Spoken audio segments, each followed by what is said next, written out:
Good morning, Festival.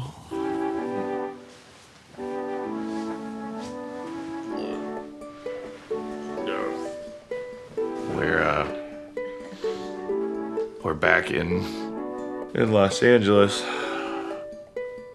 20 days later. It's all over.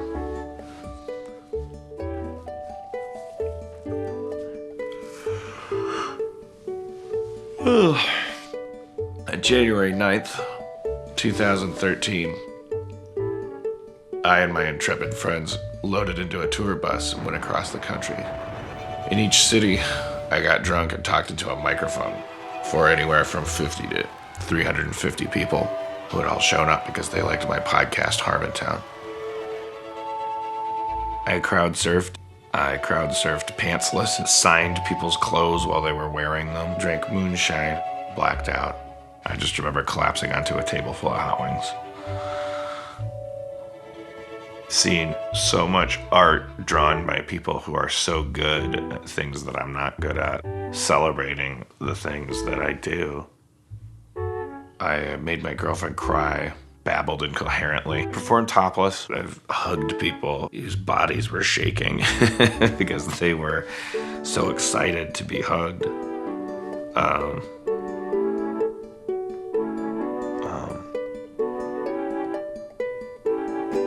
What did I learn?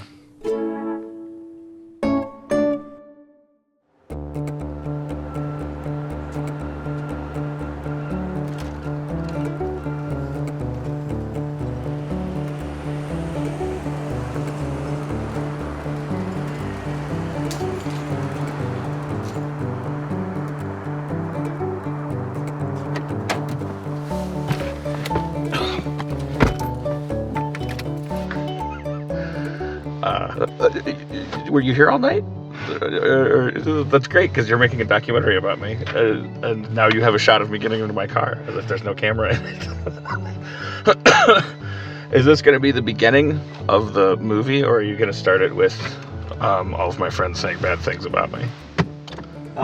Tell me who Dan is. Yes, tell me who Dan is. Who's Dan Harmon? Dan Harmon is...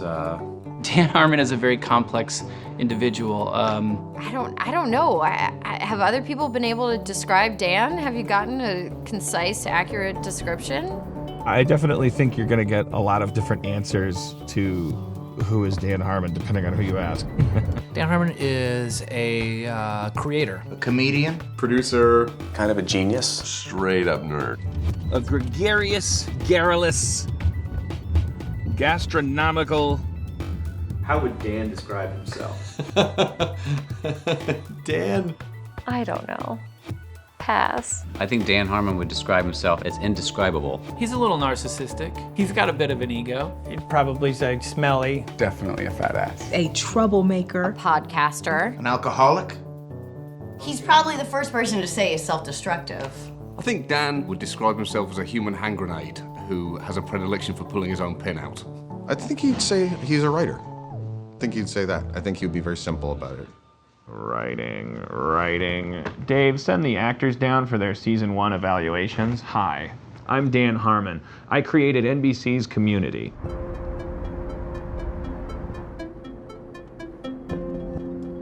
Community is an exploration of people who are sort of on the outskirts of society, who have been given a second chance.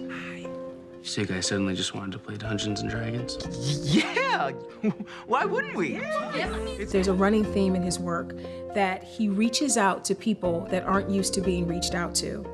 And you kind of feel like you're in a secret club if you watch Community, because a lot of the world doesn't even know it's a TV show. Community's had its ups and downs this year. Its ups were the nights we followed The Office and people left their TVs on by accident. Its downs were the rest of the season. The show's his baby. So like he wants the show to be perfect. Dan wears his heart on his chest and he speaks his mind, and it has gotten him into trouble. He's always striving for perfection, and I think he's harder on himself than anybody else. You could see that at the end of the 3rd season, that he was really worn down. So I just wanted to let you know that Community is moving to 8. What do you mean we're moving to 8? 7 Central. What the fuck is Central? It's the center of the country! You fucking idiot! Oh, fuck you! Didn't want to go to therapy, and he needed an avenue through which to vent, so he started doing Harmontown, the podcast, at Meltdown Comics. Ladies and gentlemen, Harmontown is once again in session.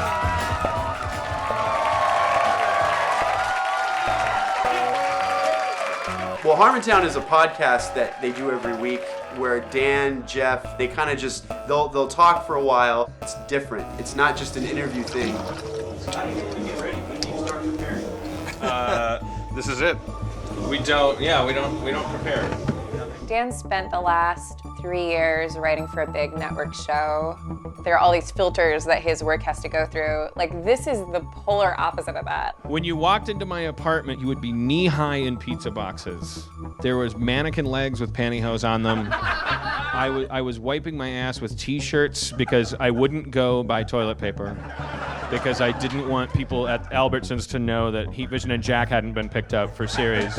He's got a lot on his mind. and when he talks about it, it's like, you do kind of want a front row seat for that. Uh-oh. No, I just do that to hope that I come up with something else to say. This show is very unique in that it's very interactive. The audience is very much a part of the show. All right, well, I guess let's have a hand for the fellowship of looking forward to The Hobbit. None of us were the cool kids in high school. Nobody's like the prom king in that audience, unless they went to like an anime school or something. Let's introduce our dungeon master, Spencer, everyone. I don't think a lot of people could sit through a staged Dungeons and Dragons. That's crazy. There's really nothing that's embarrassing in here because we're all admittedly fetishists and nerds and weirdos and lonely and... I'm kind of hesitant to call this a kink. It's not really a kink. It's not really a fetish. Because I don't get off on it. That's the thing. But I may. I can't believe you don't come here every week. The only boss that Dan respects is the audience, because he just wants to entertain like the people, like the 20, 30 people that are in front of him. All right. Well, everybody be cool. So one night in the show, Dan played a voicemail from Chevy Chase. If you were here right now, I'd kick your teeth out, you alcoholic fat shit. You're gonna live to be about 57 if you're lucky the way you eat. And your writing is getting worse and worse, so suck my cock. You're not funny. You're okay. After a fan fight to keep it on the air and those now infamous Chevy Chase voicemails, Community is in the headlines again. It's long been reported that Harmon has clashed with the network, crew, and even some of the actors. But now he has been fired from the show he created. Chevy, how you feeling about the Dan Harmon stuff? The what? Dan Harmon. Who's that? For 3 years, I was told, get higher ratings, and I figured out how. I'm gonna go to the networks that have higher ratings, and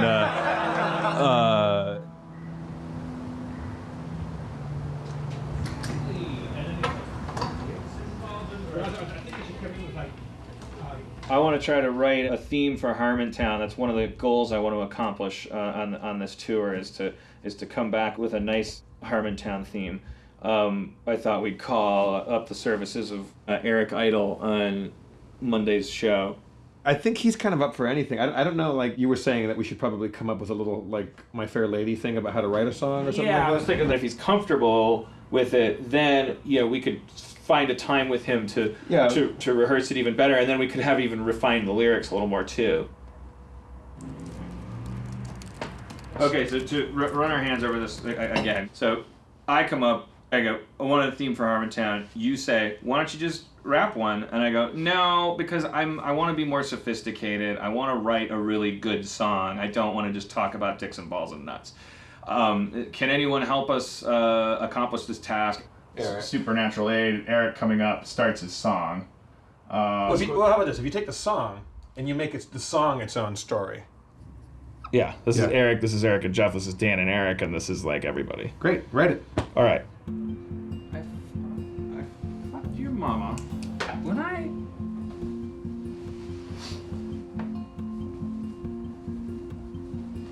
What if he sang about fucking my mama? Oh yeah, that's When I first fucked Dan's mother. What? Oh, Harmontown, oh, Harmontown. Where Harmon's mom is on the ground. Harmontown, oh, Harmontown, where Harmon's mom is on the ground. Mom is on the ground. Oh, taking wiener by the pound. Down in Harmontown. We're so close, we just need like one more. We just need to fill in this chapter. What if it's not another refusal right here? What if it's complete acceptance right here? What if it's you going off like a discovery right there? I basically join in the song, but my rage at you guys it's like breaks me down, and then we cross the return threshold, and then we're just all singing. Yeah, you're only singing the kind of crap I've been singing all along. Yeah. And Eric goes, well, listen, Dan, open up your mind and tell me what you see. Dicks and balls and mama's cocks and lots of poop and pee.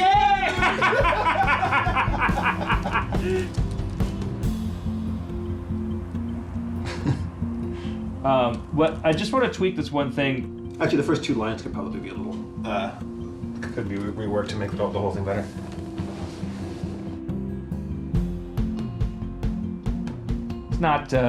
It's not perfect yet, but we're gonna present this to Eric Idle, and no doubt refinements will be made.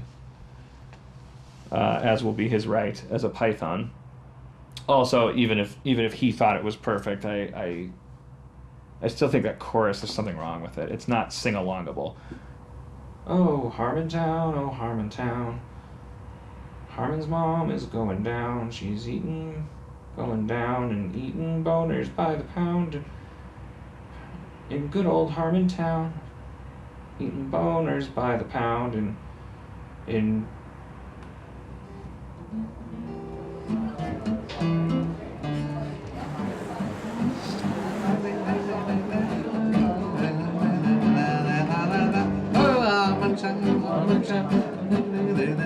I literally don't know a single word. Yeah, I can't remember either. Harmontown, but if you go something like that. Harmontown, Harmontown.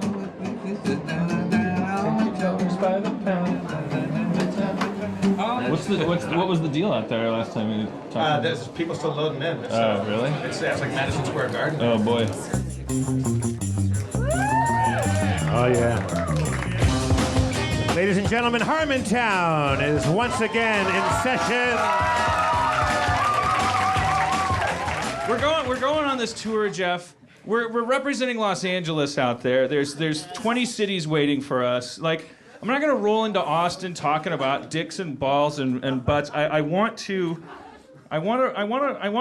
write good music. I want to be a good singer and songwriter. Well, I don't think people come to Harmontown because you're a craftsman when it comes to rapping. I think they like the free for all that it is. It becomes very adolescent and puerile. Well, let's do it this way. Is there? We got a big crowd tonight. Are there any like professional like singer-songwriters that like possibly Cambridge educated. We'll take Oxford, but is anyone Cambridge educated? Is there anybody here that can teach a tutorial for Dan? I was at Cambridge.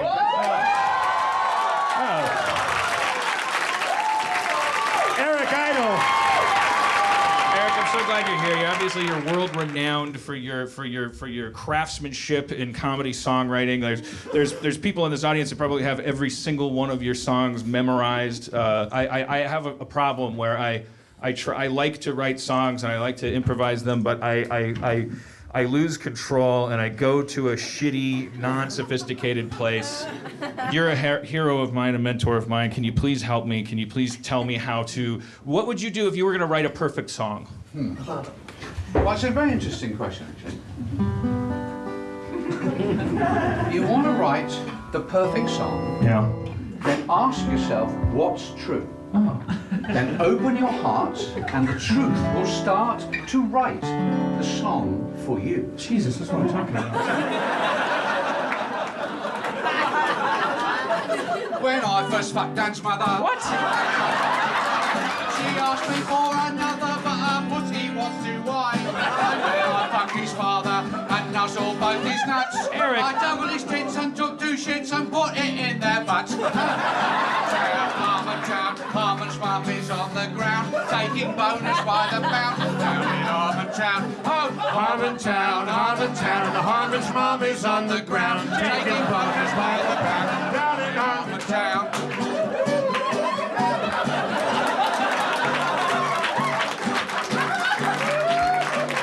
Now, Eric, I have a question. Yes, sir. What would you rather do? Fuck Dan's mother in the butt or make her eat your poo? I've asked myself this many times, and here is my reply. I feed her my poo and fuck her butt too and bid her a fond goodbye. Harmontown, Harmontown, Harmon mummy's on the ground, taking bonus by the pound. Down in Harmontown. Everybody! Harmontown, Harmontown, Harmon's mummy's on the ground, taking bonus by the pound. Down in Harmontown.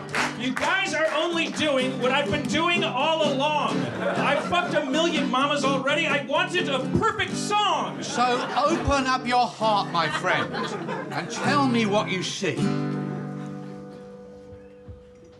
Both your mothers sucking dicks and drinking all my pee. Oh, Harmontown, Harmontown, Harmon's mom is on the ground, taking bonus by the pound. Down in Harmontown. Everybody! Oh, Harmontown, Harmontown, Harmon's mom is on the ground, taking bonus by the pound. Down in Harmontown. Hey! Eric fucking Idle!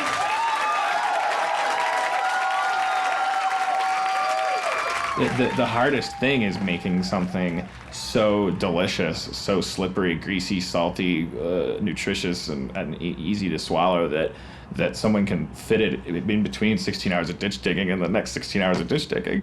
If I didn't spend this time and put as much effort into it as digging a ditch, the guy digging the ditch, when he listened to the song, wouldn't enjoy it as much. He digs a ditch for 16 hours, like he needs the best song possible, even if it is about farts.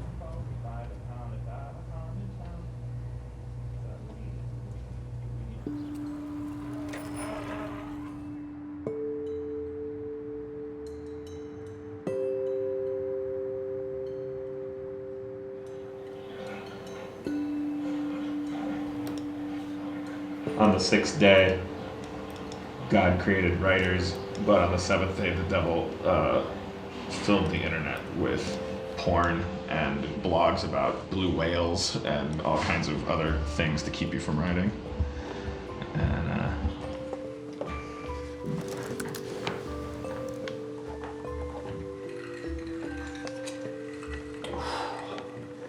takes a lot out of a guy. Being a vessel for God.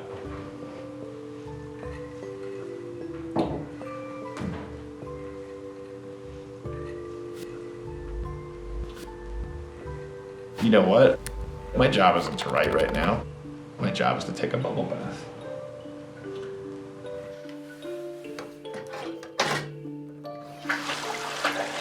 It's my favorite thing in the world.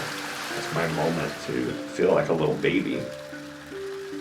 It also has little jets in it that you can use to relax and massage yourself. Rumor has it sometimes you could use to maybe tickle your butthole while you're jerking off in it. But I that's just something I heard from on a forum.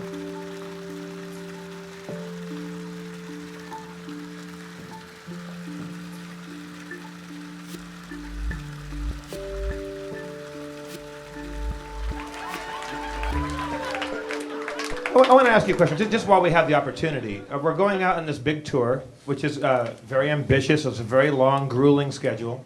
What do you hope to accomplish by this? Like, is there a goal for you? Well, Jeff, the thing about writing is you can see online or through Nielsen numbers that people are watching. But what I'd like to do now that I'm between jobs, I thought we could go out there and look into their eyes and see if any of these people are real. Was there an impact there? I think, but this is a whole track of conversation that I wanted to talk to everybody about tonight, but I don't want to delay our next guest. I think we should bring him up and talk to him about touring. Please welcome to the stage, Patton Oswalt! Describe to me the tour. What are you doing? Help me help you.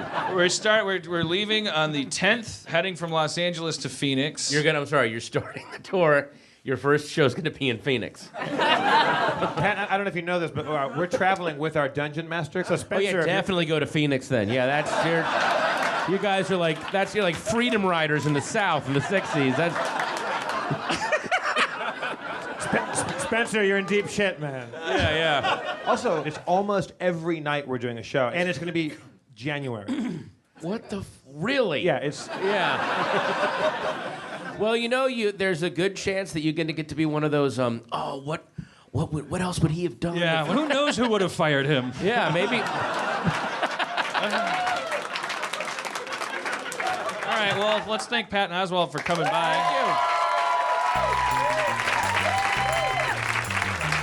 Thank you. All right.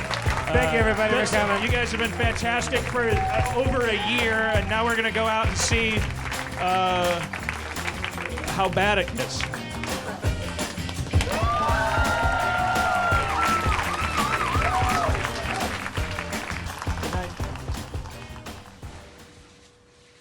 Do you remember when this is all you had to do to make people happy?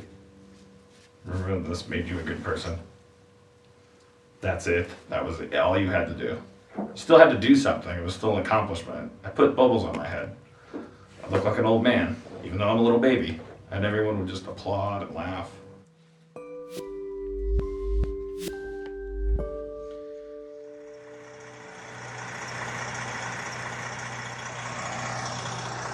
That's pretty exciting to me. It's probably not exciting to you because it's an image of a bus. You could probably see one of those on the internet by Googling the word bus, but that's a bus that I rented. Oh, is this video right now? Spencer, I'm keeping a private YouTube vlog. How much writing do you have to do? I have to do like about an 8-hour rewrite on the CBS pilot. They gave me some great notes, and I just have to fly through that script and address those. The Fox thing, I'm further behind on. I told them I would give them something Monday. It's Thursday right now. And they said, or when Neil was doing this to me, he had it to the right of my beard because he said the beard was like giving it a lot of like scratch and stuff. I don't know. Right now, tell me all the facts that you know about Spencer. I know that his beard holds the souls that he eats, and that he draws power from them. But I know he's a chocoholic. Right? I know he goes from 0 to bitch in 60 seconds. He doesn't do Mondays. I know that it's not a pot belly. It's a fuel tank for a sex machine. All right, let's do it one more time. Should I talk differently or the same? No, just your personality. I don't even know what that is. I'm Spencer, and I'm the Dungeon Master. Hold real still for me. Is there anything you don't want me to talk about? Yeah, everything. Just don't talk about me. I wanted to talk about the day you were born because it's hilarious. Oh, yeah. When I was born, I had testicles that were larger than they are now. This is my room. It's where I go to, go on the computer and sleep and hide from the world. This is my dice tube. We used to have more dice, but I gave a lot of them to people, my friends and stuff. I had broken up with a girlfriend and was trying to get my mind off of things, so I turned to the wonderful world of podcasting. And I had the random weird thought, I was like, I might be able to play Dungeons & Dragons if I go to Harmontown. The first time I went to the podcast, they were like, well, we wanted to start playing Dungeons & Dragons. So is anybody here, is somebody here like a Dungeons & Dragons kind of aficionado? And this one hand shot up, and it was Spencer. Are you willing to come up here for just a second? What is your name? Spencer. Spencer, everybody. Spencer doesn't really like being around people. He doesn't like being around strangers even more than just being around people he even knows. And so to be going up and doing this, it was amazing. So yeah, we've just been playing Dungeons & Dragons on stage ever since, and it's been kind of crazy. I've gained a lot of followers on Twitter, so. You do notice flames licking the skins of the dwellings of the gnolls. You can hear the sounds of screaming and shouting. Let's go in and help! These licking flames remind me a lot of the belt that used to lick my ass.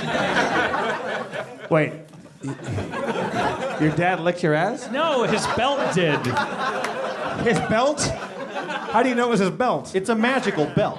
Because it was hard and held his pants up. That's called his dick. So in Dungeons and Dragons, most of the time you roll a 20-sided dice, and the higher you get, the better you do. So if I rolled one for the tour, we'll see how good it turns out. That's a 3. So there you go. It's gonna suck. That's the first time we made it. We're rolling. We did it. The bus works. The bus works. Vlog entry, YouTubing it. YouTubing it. Here comes, this is the Wrecking Crew. YouTubing it. That's our van that we just found out has also been traveled in by Slayer and Styx. And Styx. Carry on, my wayward son. Oh shit. That's Kansas. But we're going to Kansas. Dan, let's slate. Ready? 1, 2, 3. To luxury. To no apologies. Gentlemen, let's have a perfect tour. Perfect tour.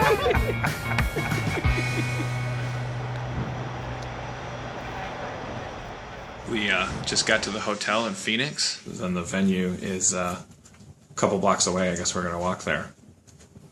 And I'm a little nervous.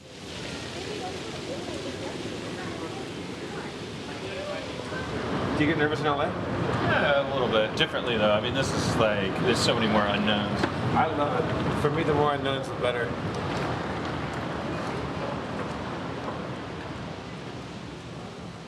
Dermot Mulrooney!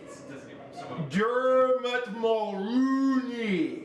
I'm sorry you have to be part of this. Jeff's verbal exercises. Chandelier! Chandelier! He doesn't know you can hear him. Canoga Park! He's an actor. Canoga Park! Crib death! Crib death! The all-important lip stretcher. Crib death. Pedophilia is an option when you have the gumption.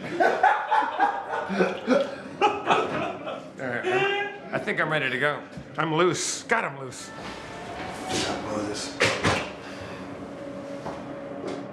Phoenix. First show.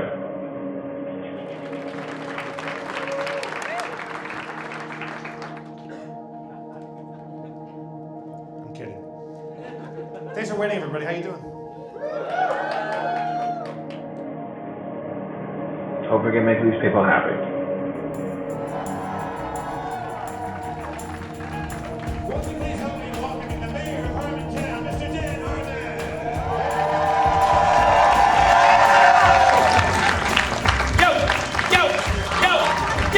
Yo, Phoenix, yo, Phoenix, yo, Phoenix, yo, Phoenix. Best city in the goddamn world. Phoenix. So much to talk about. You're our first stop, by the way.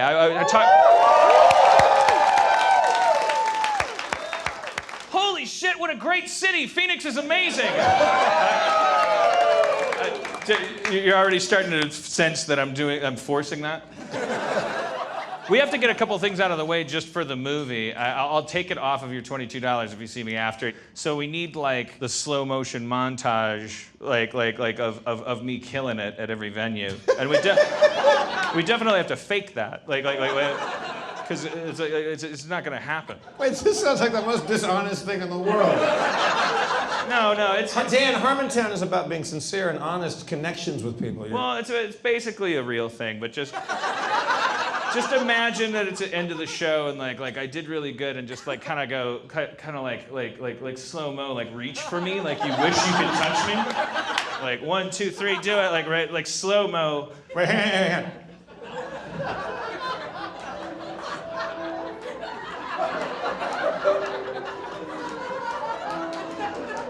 This is all a lie.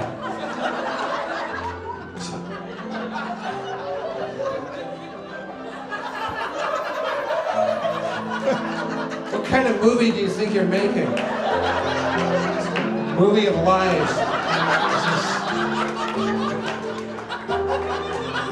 I I won't sign off on this, Dan. This is it.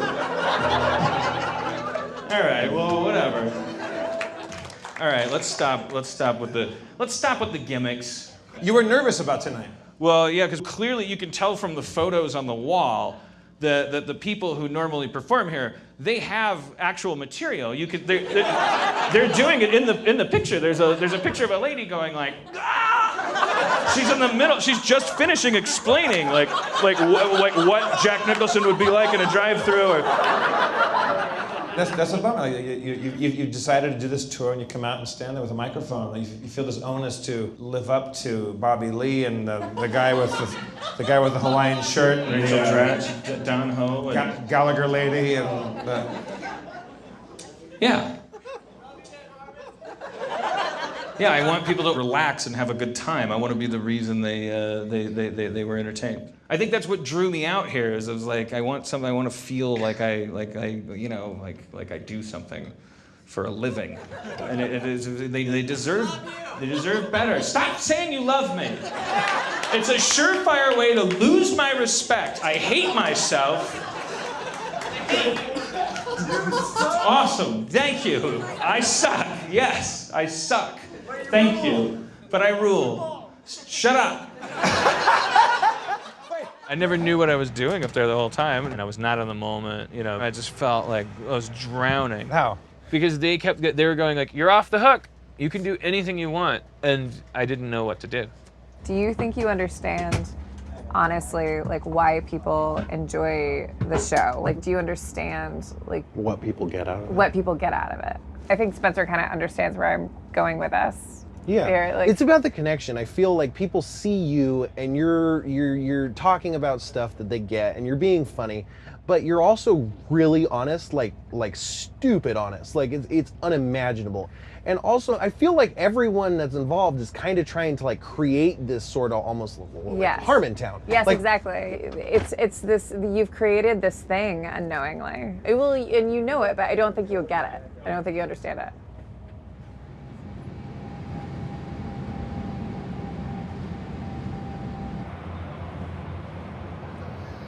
Rap! Oh, shit, you want to rap? Who wants me to rap about fucking their mom? All right, I got a lot of hands. I love Phoenix. Say what? I'm gonna go with... Wait, this guy wants you to fuck his aunt, who is a sister of his mama. So Right. you can tie that in. Well, you're already burning up my rhyme. Sorry. Wait, what's your name, sir? Alex. Okay, what's your aunt's name? Patty. And what is she the most afraid of? Aging? How old is she? I forgot her name already. Patty. Patty. I'm not good at this. I'm not good at this. I'm good at fucking your mama. We're editing shit. We're editing the podcast. I'm one ant fuck rap deep. It's hard. I can't fucking ant. It's hard. That could have gone worse. I remember that being worse. Do you want to fuck somebody's mama instead? Yeah, let's fuck this guy's mama. What's Okay. it? All right.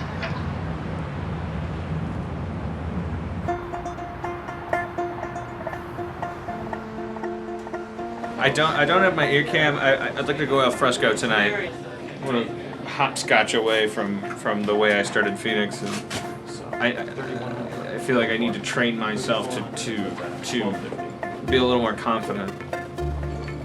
So have you seen a difference in audiences on the road so far? I know you've just done Phoenix. It's our second city. Yeah. So I honestly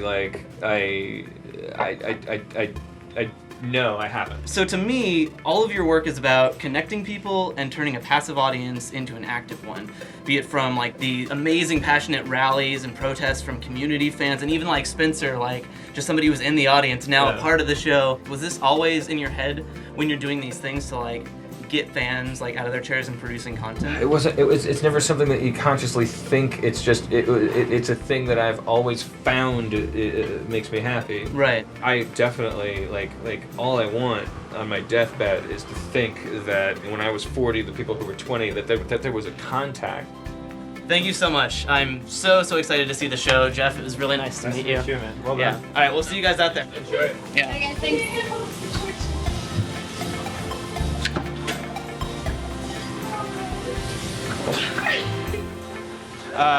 We had a great time in Phoenix. We learned some painful lessons, mostly about myself. They were good people in Phoenix. They loved me, and I flung myself onto the sharpened rocks of my own self-hatred.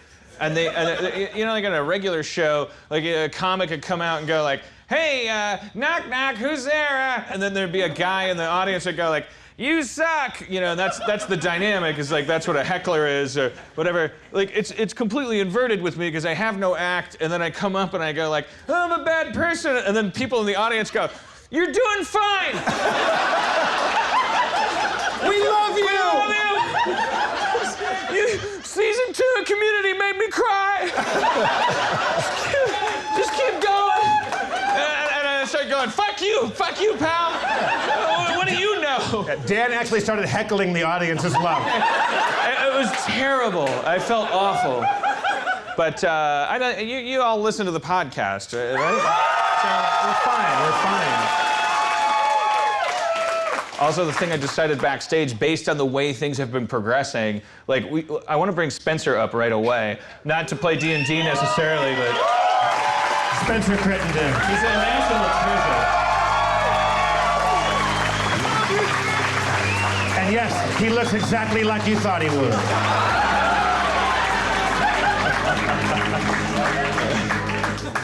Thank you for coming, Spencer. You're welcome. Dan and I realized last night in Phoenix that we really didn't know anything about Spencer. But now we learned that he has on both feet, what's it called? Syndactyly. He has he suffers from syndactylism? Is that what... I don't suffer from it. I'm sorry. Forgive me. He's blessed with a... Thank you. He is given the rare gift of having 2 of his middle toes on each feet fused together. Yeah. Ladies. All right, moving on. Jeff and I have been friends for I'll just round up 15 years. Today, this morning, in an IHOP bathroom, Jeff and I took our first shit together. Not together. Next to each other. Different toilets. I've known him forever. And it's like, I came in the bathroom, I know he's in there. Like, I'm not going to ignore it. But I'm saying, I heard his little plip-plops. That's all I want to say. I take adorable shits. They're like unicorn tears. Sploosh. Come on down to Harmontown, turn that frown upside down. P is yellow, poo is brown. Come on down to Harmontown. Yo, Texas, I hope I don't wreck this. I'm trying to freestyle coming off Phoenix, I feel frantic. I want to freestyle for you. I want to rap for you, not do it like dude do. Feel it coming inside. I feel terrible. I'm doing a terrible job. Yeah. Fuck. Yeah, that's cool. All right. Dan, don't panic, man. All right. Just keep it cool. Keep it cool. Yo. All right. Take it easy. Yo, Spencer. What? Come on down to Harmontown, turn that. You know, we've asked ourselves what the point of Harmontown was. Dan's never really had a good answer for it yet. We love you. You guys are amazing, man. I think the message is making itself really clear. I think it's that idea of trust, of free fall. Throw yourself out a window. Don't know what's going to happen. Don't look ahead. In this, nothing can go wrong because it's nothing that we're doing. Did you like the show? Yeah, it was awesome. Very cool. It was great. Awesome. I'm going to stay here. We're not leaving Austin. Thank you very much. No Great show problem. tonight. Thank you. Great show. Drive safe. Thank you. Hello. Hello. I'm also from Milwaukee. Oh, no shit. Yeah. Thank you so much. No problem. Great show. Yeah. Thank you. Thank you. Thank you. Are we rolling? Can I go shoot Dan taking a shit right now? We'll buy you a drink. Yeah. Of course. The answer is always yes. How do you hold this? It's recording. Where do you... I've taken like 5 Wait, shits. how do you hold this? Like here? No, put your hand in here. Whoa. What in the... Welcome to Harmontown. Words might fail to circumscribe the lesson I learned in Phoenix, but it's a little bit about adapting to a new principle, which I think is... I thought this was going to be about me getting better and better at doing a show. Dan, do not blow this one. This is a biggie. It's become about me dealing with the fact that I don't need to have one. Can we close the door? Can we get some privacy in here? So Harmon, have you taken a shit? Won't you please put your hands together for the mayor of Harmontown, Dan Harmon! Let's get to know each other in an intelligent, sophisticated, mature way, Jeff. Hi! I want to have a decent show, a show you could bring your parents to. Aaron, have you masturbated on the bus? Hesitation? Yeah! Here, this will help. You wanted to see it since we began this movie.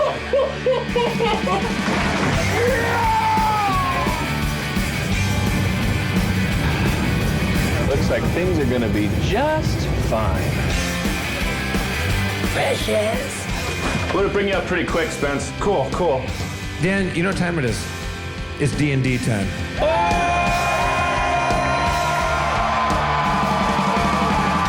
Why are we up here and why are you back there? This whole thing is fucking backwards. Cocky? You don't know the half of it. I just want to, burn down the White House. Good night, everybody. Thanks for coming. Go ahead, God. Take your best shot. This is my world now.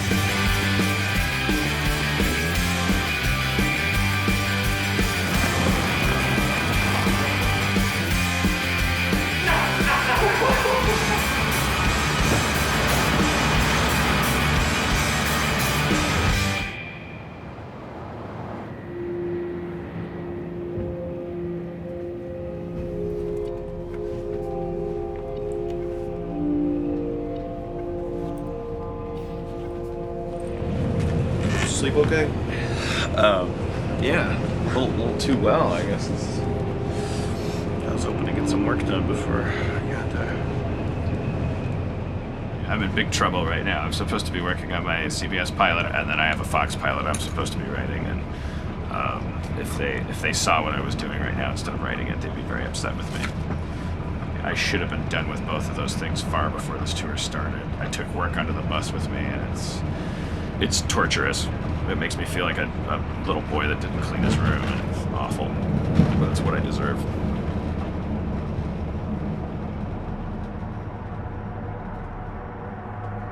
All right, guys, here we go. Quiet, please. Let's roll. Rolling. And action! I met Dan back in, holy cow, I think it was probably 91. I'm coming! We liked each other's comedy. We would talk about pop culture, talk about Star Wars, talk about just dumb, stupid stuff, and that was the beginning of our writing relationship. Ben Stiller called me and said that he met these amazing writers, and he wanted me to meet with them to try to develop a TV show. And I said, yeah, that sounds great. And we were like, if we're gonna do TV, let's write something that only we would like. And the next thing I knew, they had written this unbelievable masterpiece. Hello, America. I'm Ben Stiller. I've directed an incredible new action series called Heat Vision and Jack. In it, we follow the adventures of a super intelligent renegade astronaut and his talking motorcycle. It had everything going for it, but it was just too weird and expensive. Unfortunately, it ended up being the most expensive pilot ever shot at 20th Century Fox. Ben? And pilot was not picked up. After watching our program, chances are you'll spend some time tonight watching one of your favorite primetime shows. But what happens to all those TV contenders that never make it? The pilot was legendary for a long time. I mean, like, that was a tape that you would try to hunt down to see the pilot for Heat Vision and Jack. Yeah, it's got a cult following, which I guess is, kind of a nice consolation prize. But it could have been so much more. So long, Jack Austin. So long, Sheriff. It's emotionally devastating. I was wiped out. We know we did a good product, and it would have worked if it would have gotten a chance. It was wildly original and inventive, and, you know, two guys saying this is what we think would be a cool show. After Heat Vision and Jack, it got really dark because it was the first time Hollywood really rejected us. But we just decided that our mantra would always be, make the shows you would want to see. And I think that really affected Dan's work. Knowledge is power, for real. We only had 56 tickets sold for the show tonight and 172 open, which is a lot. Ah, if only we had flyers. Is there a Kinko's nearby? Yeah, right around the corner. Is there? Let's go to Kinko's and get some signs. What am I doing? Here, pull up a chair. What's my motivation? All right. Excuse me? You're not permitted to film in here. Okay. Okay. It's windy. Take it, Rhode Island. Already flying.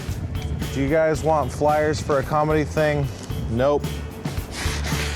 I've done a lot of flyering in my life, and there's one thing I know, it's they throw them all away.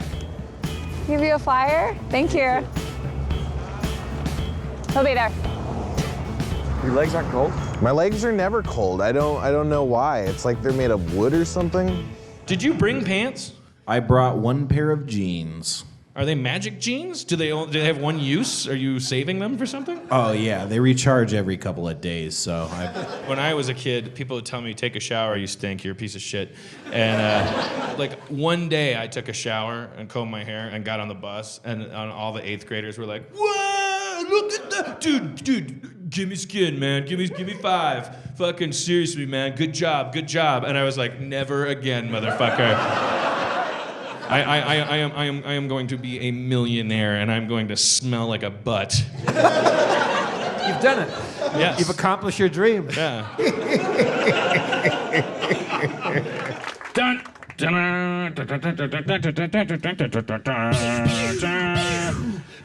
It is a dark time for the rebellion. Gary Busey's in Star Wars. Surrender your lightsaber, Darth Vader. It's something you need to do to understand the way the world works. You're fucked up. You know, that's a very interesting phrase. People use when they speak of me, fucked up. So it makes me wonder why the world's fucked up. It's like their polarity is more... You should have worn a helmet. I do. All right. Star Wars Gary Busey. What does it say? Silver Staff of Silva? Yeah, Silva. Do you remember that thing that you climbed up out of the hatch with? Right. Yeah. So it's a long pole. If you learn that if you tap it against something, it gets longer, and there's a button that you can press on it. Press that button. I press the button. It gets stuck. What do you mean it gets stuck? It gets stuck. Oh, the button does? Try to unstick it. I tap the staff on the... It's stuck. I try to unstick it. It can't. It's stuck. You just said try to unstick it. Yeah. Is the button stuck or the stick No, is stuck? the stick is stuck. The button's not stuck. Unstick the stuck. All right, so I push the button. It becomes unstuck.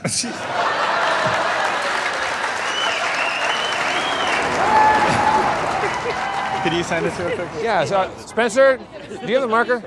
What's up? She would like to get an autograph. An autograph? Great. What are you doing? Sorry, I'm sorry. You're okay. I'm not okay! You're fine. Where do you want it? Anywhere. Anywhere you want to sign it. 2 S's? Yep. Is this your wife I'm signing on? It is. You bet. Hello. Hi. Can I get a large blue? A large blue and a what? A book in the back. Yes. Can I get a picture with you? Yeah. Thank you. Yeah, no problem.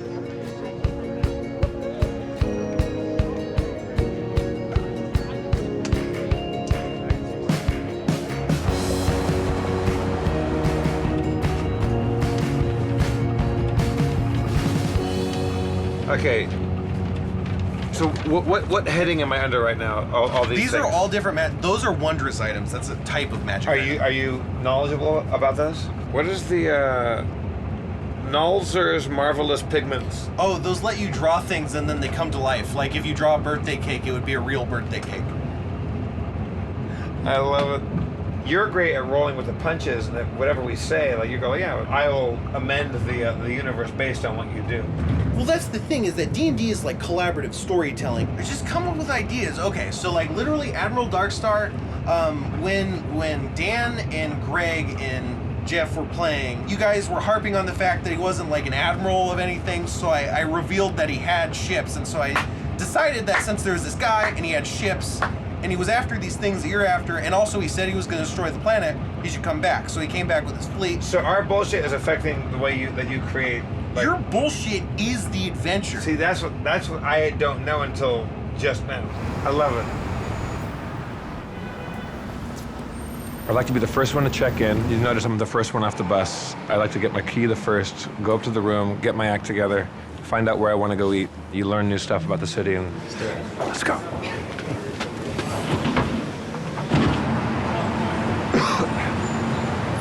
Traveling alone is my favorite thing. It's because if you travel with, like, if I go out with Spencer and Dan and Aaron and we all sit there, we're gonna talk and we're gonna do our, let's go Crusher. We're gonna riff and we're gonna do our thing, but we're not gonna learn anything about the surroundings. Okay. My mom was my stage mom. She started me in acting when I was like 4. Since I can remember, dance classes, tap shoes. My brother and I had super, like, 80s Bob Fosse style jazz dance routines, like full, like, wow. When I was 9, I got in a play called The King and I with Yul Brynner, and then we went on tour, and then we ended on Broadway. And so I basically was in close quarters with my mom all that time. She had built me to be this young actor, and I was making a lot of money back then. I was making a ton of money as a kid. And I think she was kind of living a vicarious, glamorous life through me. But I worked all day and night, and she would say, "Clean your room." I'm like, "Fuck you!" It's like I'm sleeping. I was working all day. Like, so basically, we were married, you know, in a way, except for the romance part. I felt like this husband, but you're 11, you know, and you don't really have a vocabulary to say, like, "Listen, woman, like, I pay the bills around here." We came back to LA, and then and then she basically just, like, she was diagnosed, and it was very like clockwork. She was gone. She died when I was 13, but she had known she'd had cancer for a year or two and didn't tell anybody. I think that was kind of the old school way, that you didn't talk about it. And then she died, and I didn't want to act ever again, because it was never my choice. I was always being propelled into it. I go to high school, didn't want to act. And then my friend Matt Gorley, who does the Super Ego podcast, dragged me into an improv group. And then a couple years into college, we got asked by Comedy Sports LA to, like, be the new young guys in the group. And then I realized, you know what? I kind of have to do this. It's not about wanting to do it. I'm back. Storytelling is what I like and what I care about, and I've been doing a lot of stuff as improv and things like that, but I want to be involved in, like, things that connect people. I think that's part of the fetish about, like, doing Harmontown and stuff like that, is because every city, especially in this tour, is the best. It's the conversations with people afterwards. It's the weird connections that people have with that show and what it is. I have an intense curiosity about other people, and strangers especially, you know, what makes them tick and what their fantasies and fetishes are. I mean, it's like you're hugging a stranger. It's like you're connected for a second, but then beautifully, you could walk away from them. There's nothing tying you down. Heaven on earth for me would be put a parachute on me and throw me out of a plane anywhere. 1 2 2 1 1 2 1 2. Hi.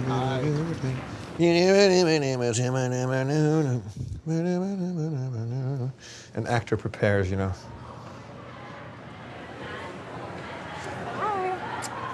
I love you. You seem like you're in a particularly good mood today. I know, it's weird. I'm very giddy. Yeah. In an obnoxious way, right? Hi. Is that so much? No. I'm gonna make the theme of tonight hubris, just because that's what I'm feeling. I got the 5-hour energy in me. I'm feeling like an asshole. Guess what, everybody? Harmontown is in session. I gotta own it. I gotta go out and be fucking cocky. Won't you welcome to the stage the mayor of Harmontown, Dan Harmon!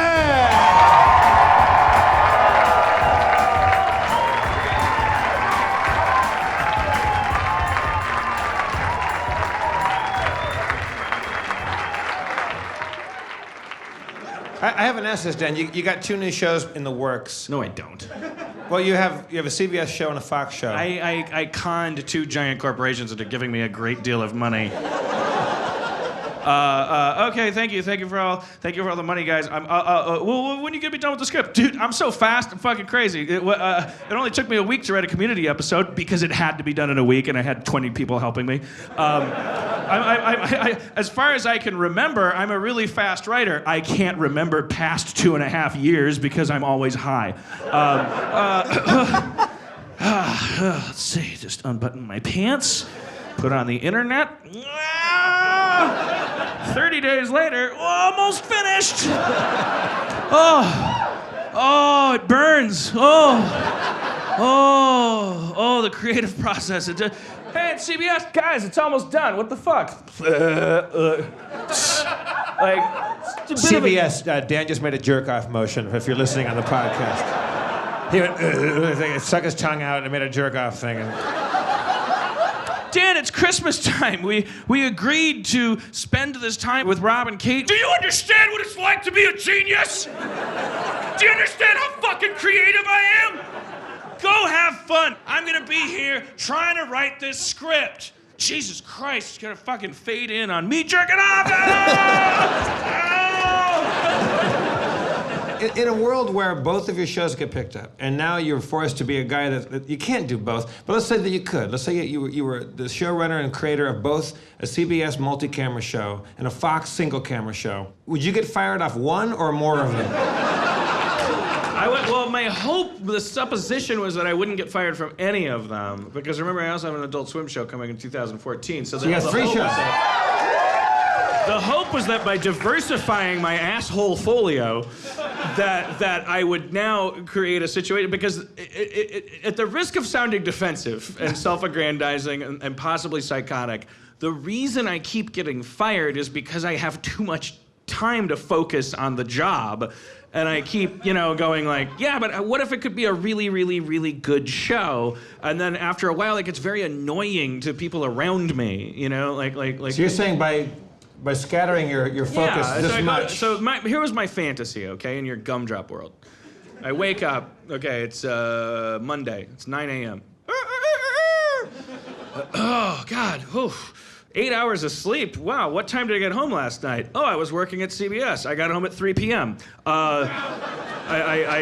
Because I said, what if there was a dog in it, and that my job was done.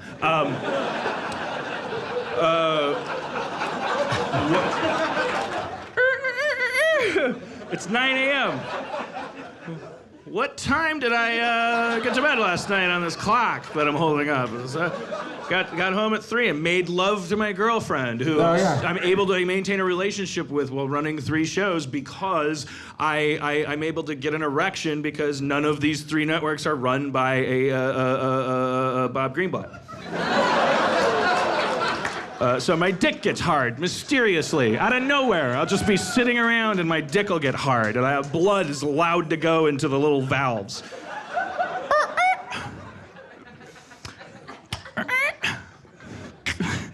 Here I am. I'm here at CBS for my first day of work. What's going on, Gary Fucknuts? My showrunner, because I'm just the creator. I just fucking hang out, and I'm creative. Amazing. Got a great idea for a pitch. What if Douglas decides to change the way he dresses for an episode? And he wants to go basketball, but he's allergic to shrimp, so he ends up dressing totally different. And then what's up? Thought balloon over my head. That sounds like a really shitty idea. I'd kill myself before I watched that. Second thought balloon over my head. You keep getting fired. Stop it. Stop it. Gary, you're promoted. I'm gonna take a quick nap in my office. Hey, that gives me a great idea for an episode. Hey, Hey, what if his voice trails off? What if so-and-so took a nap in his office?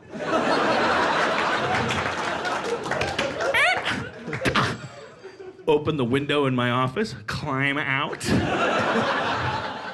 Natalie, AI car, pulling up to your predetermined escape route. Take me to Fox, Natalie. Now arriving at Fox Studios. Hey, whoa, did you hear the news? Golden Globe, yay. I'm gonna go in my office and take a nap. Natalie, take me to Adult Swim. Wait, stop on 3rd and Dope Dealer Street. Hey, Mike. Hey, Mr. Harmon. Whoa, Mike, what race are you? I'm an Eskimo, Mr. Harmon. Just checking.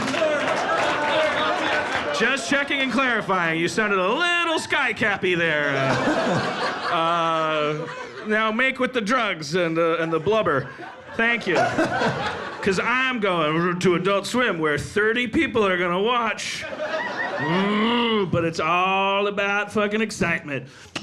Hey, everybody. Hey, it's me, your friends. Whoa, we're all your friends. Ah, we don't know what the fuck we're doing, but we're your friends. Woo, woo, woo. What do you got for me? We don't have shit. We don't know what to do when you're not here. We're your friends. What the fuck's happening? We just got high the whole time. You were gone. We're really freaking out. Hey guys, take it easy. What if we did an episode about people freaking out, drawing a circle on the board? Look where we are. We're freaking out. The cosmic threshold, goddess, tone with father. Who's say you're fucking genius? Please give me a job every time. Holy shit, I can't believe it. I'm so fucking high. I'm freaking out. Hey, you got a phone call from the president of Adult Swim. Hey, Lazo, how's it going? Hey, man, I just want to let you know I'm so fucking high. I love this fucking show, man.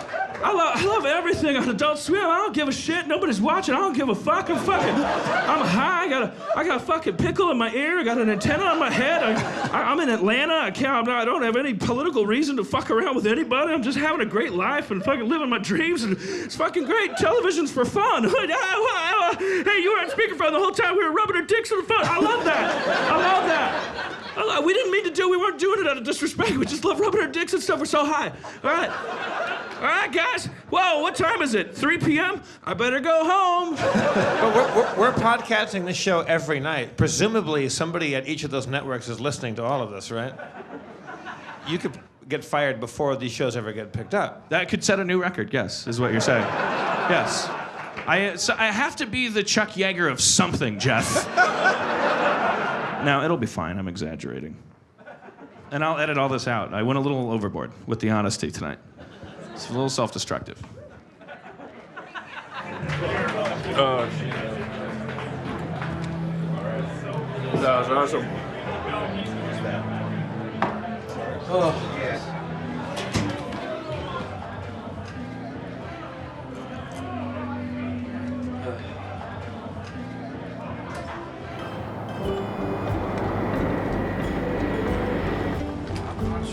Take these bad boys for a spin. What's it like to be able to have this platform to go out and interact with your fans?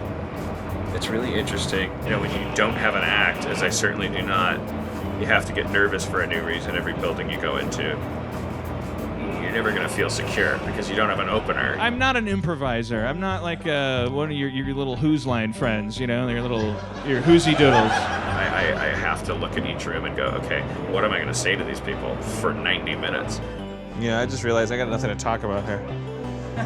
The only thing I can do is self-destruct because of my own issues. The audience has not been unkind to us in any of these cities so far. Can you talk a little bit about your Dungeon Master Spencer's evolution of him from spectator to participant in the show? It's a mystery to me. This Spencer thing just kind of fell together very, very magically. I just wanted him up there sitting there because I like being able to go, what do you think about that, Spencer? Oh, that! It's been incredible. He's sitting 3 feet from me, so it's a little uncomfortable. I think it's really interesting. Like, did you anticipate that level of audience excitement with the D&D? Not at all. No. God, no. All right, well, let's play Dungeons and Dragons, Let's right? do this. All right. They're absolutely and really unironically cheering for rolls of the dice. It's a critical hit. Fuck yeah. cheering for spells being cast. They're cheering for people pulling out certain weapons. I swing my far sword as hard as I can at the heart. Your far sword goes wide, and rather than hitting the heart, it instead strikes a tentacle. Is that good? It's better than not hitting anything or hitting yourself in the foot. It's all. It's. I never anticipated any of that. It's pretty cool. Did you like that? Did you get your little insights for your little movie? Piece of shit. Thanks for all the kind words. Like a vulture. What if I just start it's like, I'm tired of just get that camera out of my face. Samuel, the device isn't working. So we'll have to regroup. Just tell me what to do. I'll tell Captain Von Trapp and we'll... Captain Von Trapp is dead to me. Don't say that. Captain Von Trapp is all we have. Let's split up.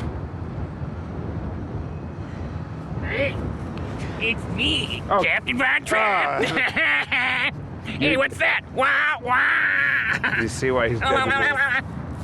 Captain, the device isn't working. I feel like you're not taking this mission seriously enough. Sure I am. Look, we know that he's the chosen one. We saw his face on the tablets. I put that there. What? Wah! What?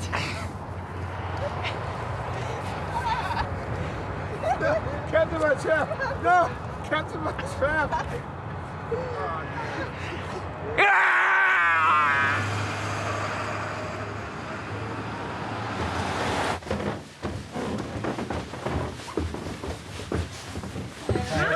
Hi.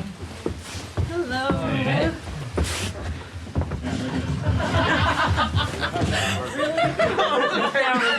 They were both down looking at their phones. Didn't even realize That's who what was you walking did. by. Oops. That'll Missed your chance. Being on the road has brought my hemorrhoid back. Oh, Danny. We're eating for 3 now. Oh, gross. That's so gross. Extra feature. DVD. Deleted scene. Are you gonna go back on the diet? It's no big deal. And it's certainly not time to further a political agenda.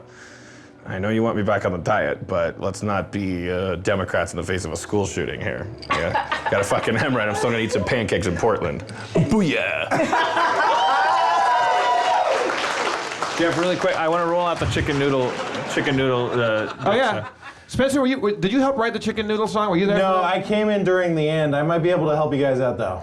Okay, so Dan, I have some stupid tour bus songs about like I hold like things up to my dick and like there's Pringles dick and there was take a sip of my dick. So Dan was laying there and I started handing Dan various objects because Dan expressed a desire to try his own hand at these improvised. My dick is shaped like Yeah, I something want to else. have fun with the dick songs. So we tried the like, a little honey bear thing. Or we tried a honey bear dick. Aspirin dick was no good. Aspirin dick. Oh, that didn't work out. No, it did not. That's right. Look, come here. No. I'm Jif Dick. All right. Woo-wee! Jeff Dick coming down the avenue. Woo-wee! Jeff Dick. Peanut butter for a penis. You're warming up. It's like, yeah. Little honey bear gonna reach for your crotch, gonna take your crotch on that mountain high. Honey's done. Like, that's the problem. I just need the right thing on my crotch. Here I am with a dick for a noodle can. Wait, hold on. We can tell, like Tin Pan Alley songwriters, what we do, there's a gem there. There's a kernel. Here I am. Don't have a dick, I got a chicken noodle can. All my life, I've been putting this can inside my chicken noodle wife. Oh my. Well, you're jumping it. Wait. Look, here I am. I ain't got a dick, I got a chicken noodle can. Doot, all my life. Oh, so you Right. oh, and it's a and. Yeah. Here I am, got a chicken noodle can. All my life. No, you're still doing it though. Chicken noodle god, come down from the mountain. Chicken noodle man, you gotta work all day. Chicken noodle man, you gotta cross the River Jordan. Feed the devil soup. Feed the devil soup. Feed the devil soup till your troubles go away. Chicken noodle god, come down from the mountain. Chicken noodle man, you gotta work all day. Chicken noodle man, you gotta cross the River Jordan. Feed the devil soup until your troubles go away. Well, the wind blows south and come what may. My chicken noodle wife left me just the other day. There's not much else I can do but pray. My chicken noodle man, you gotta work all day. Chicken noodle god, come down from the mountain saying, chicken noodle man, you gotta work all day. Chicken noodle man, you gotta cross the River Jordan. Feed the devil soup until your troubles go away.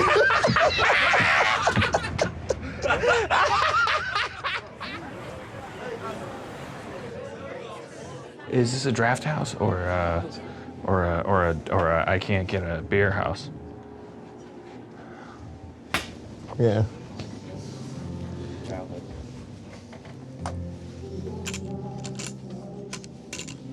Getting it hard on, touching it. Wow, that's really not the lamp for you.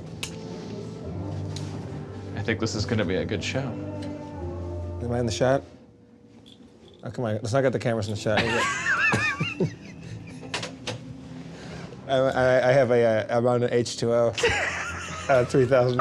I've known you for a long time. You've gone through a series of fetishes. Are you on something new that I don't know about? Is there I have a nylon fetish. I like women's legs in anything other than reality. So if I took that lamp and rubbed that toe on your nipple, would that still get the job done? Yeah, I guess. I mean, you'd be there. I don't know. I guess I'd get used to that after a while. And when I was in my 20s, as I was trying to like figure out what got me off, I bought mannequins and mannequin parts from warehouses and stuff, and would clothe them in nylons and stuff. Dan, this shot's brought to you by Red Bull. Then you bought the real doll, and we didn't see you for a year.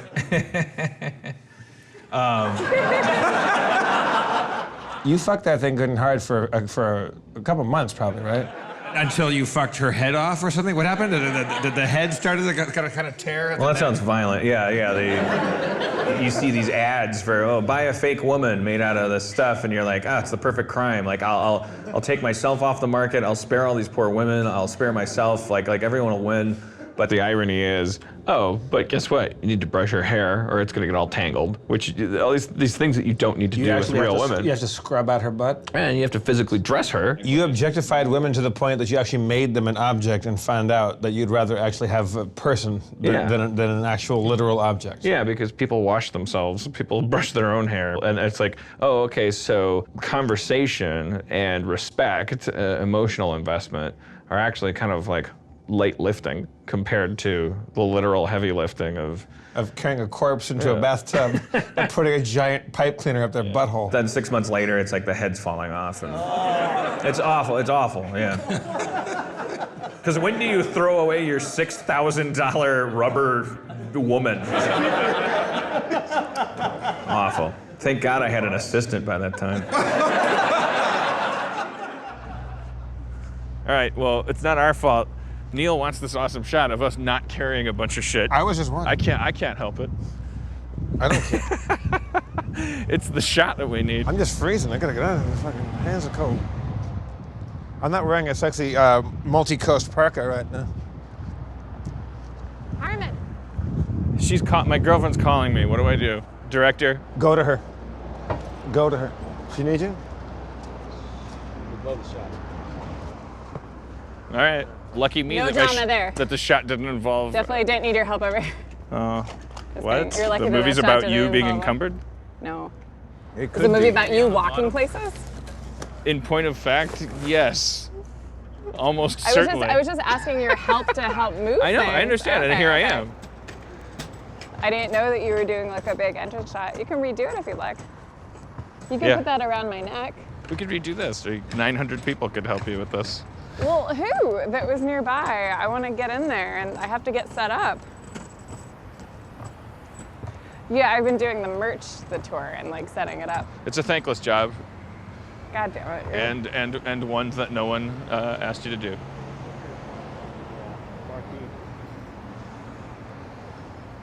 It's awesome. And true. In every sense. Bye, baby. It's like in that Tom Hanks produced movie about those Beatle type guys. But Being separated. But do you love me? I'm waiting for the camera. You have your moments. Yes! It was a bit! Oh no! No! I would make a joke about how she got hit by a car, but then there was that guy who brought me a handwritten letter on bar napkins about how his fiance 3 years ago got killed by a drunk driver and how community helped him repair himself emotionally a little bit. And he just wanted to thank me, but he couldn't get a ticket to the show because it sold out so fast. And I said, buddy, sorry for your loss, but sold out means sold out. Just kidding. Squeezing him in there because I'm the Oprah of ineffectual white people. Hogwarts reference. Won't you please welcome the mayor of Harmontown, Dan Harmon. Dan Harmon, he's got a camera on his head. Dan Harmon, there's a camera on his head. Dan Harmon, he got a camera on his head. He's got a camera on his head. I got a camera on my head. Crane shot! Wait, we have a camera on a microphone? Yeah, there's a camera on this camera, Jeff. This show got really meta all of a sudden. Yeah. Let's do an experiment. Let's get Spencer out here immediately. All right. Oh, shit. We've never done it. Dan, we've never... Hang on, Spencer. Wait till you... Spencer! So, Spencer, I heard you did some hash brownie today, man. Is that true? You can't edit it out. His parents don't know. Oh, shit. Well, we'll edit it out then. We'll edit it out. Yeah. How you Nobody doing? texts I'm doing Spencer's great. parents and tell them he gets high. Don't call them either. Oh, Spencer. He had an accident with an edible. It was on purpose. But that was at 9 a.m. today, right? No, I'm fine. Hey! He's a one-man Burning Man. Spencer seems to have eaten an edible. You have partaken of a potion that seems to be having a magical effect on you. Gripped by haziness and lethargy, you reach for the Cheetos.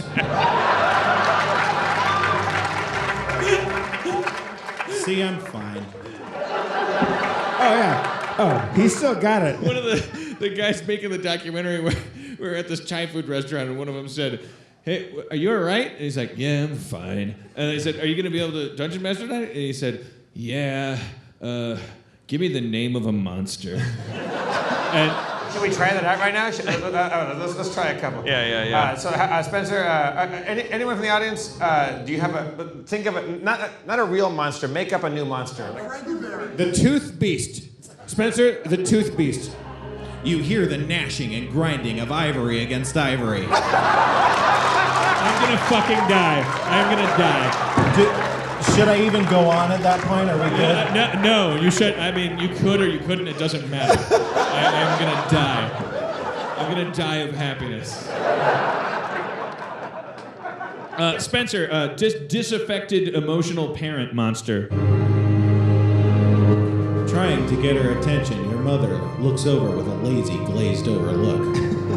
She seems exhausted, as if the weight of the world rests on her shoulders. You think that this might not be the best time to ask for ice cream. He's a national treasure. He's a national treasure whose parents dropped him off at the bus.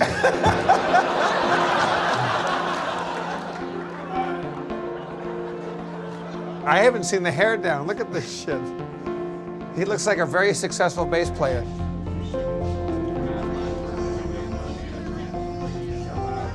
But God love Spencer. Amazing. How is becoming a national treasure working out for you? Well, I'm not entirely sure I'm a national treasure. We're certain. Well, I appreciate it. But how does it feel, though? It feels very combative because people tell me that, and then I tell them no. And then they insist. Like yeah, and then they insist. What's up, you guys? Just absolutely folks. I know Mark and Jeff sort of.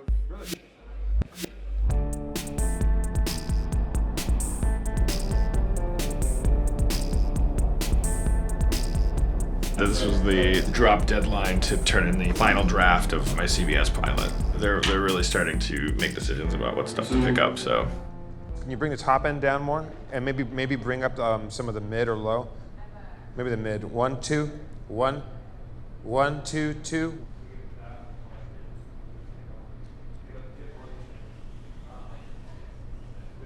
Did you finish that yet? Yeah. You did? Yeah. Just now? Yeah. I think it's pretty good. It's cute. Is it CBS or Fox? CBS. You haven't done the Fox one yet, have you? But gotta get that done by midday tomorrow, something like that. Yeah. It's like being in college and like having like an essay to turn in. It's like I'm stressed for you. Yeah. Oh, I was gonna say about Spencer. We were in town and he texted me because I broke off from the group and he said. After the fallout of Heat Vision and Jack, we were, struggling as writers like everybody else, trying to make something work. And then, I guess we were on this list of writers that Comedy Central gave to Sarah Silverman. I was dazzled by all the ideas Dan sent me, and we ended up writing this pilot together, the three of us, and it was really fun. That was super fun. Rob and Dan and Sarah all have it's kind of a very twisted, dark sense of humor, which really showed up in the series. Hey, same car! Hey, same car! We got picked up, we started working, and then the fun Dan was less fun. But I think Dan, when he's writing a show, he wants it to be great, so he can be a little controlling. Dan doesn't respect authority just because it's authority. He's a fucking genius when it comes to what his vision is and what he wants done, and if it doesn't get done the way he wants it, he explodes. I felt like I was walking on eggshells every time I walked in the office. He said stuff that made me feel bad inside. So I just was like, honestly, it's like him or me, because I don't want to feel this way. Sarah let Dan go. Let him go. He got fired. Sarah fired him. It seems that Dan really thought he'd be Larry David to her Seinfeld, but it didn't work out that way. Yeah, we both had visions for the show. I mean, the truth is, every single thing he wrote was amazing. And that's how bad it had to be that I was willing to give that up. I'm his biggest fan, and I fired him. Then she said, you have to make a decision, but I want you to stay. And that was a hard time, because when he got fired, I stayed. Come on down to Harmontown, turn your frown upside down. Pee is yellow, poop is brown. Come on down to Harmontown. Yeah. It's gonna be a goodie. You know what they call this place, Jeff?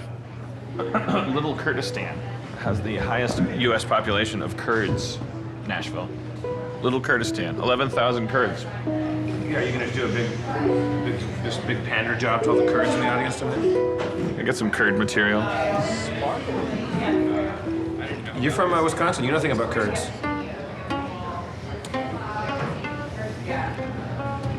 I'm not gonna dignify that with a response. I like tonight. I got a good feeling. I got a good feeling, and it makes me feel terrified because I feel very, very comfortable. So it starts to fill me with a Phoenician sense of obligation. No, yeah, tight's good. That's good. It's great. I like the idea of making a big deal out of it, like it's some kind of stunt. Yeah. Like I'm Jacques Cousteau. Put a light on it. Just put a headlamp on his head.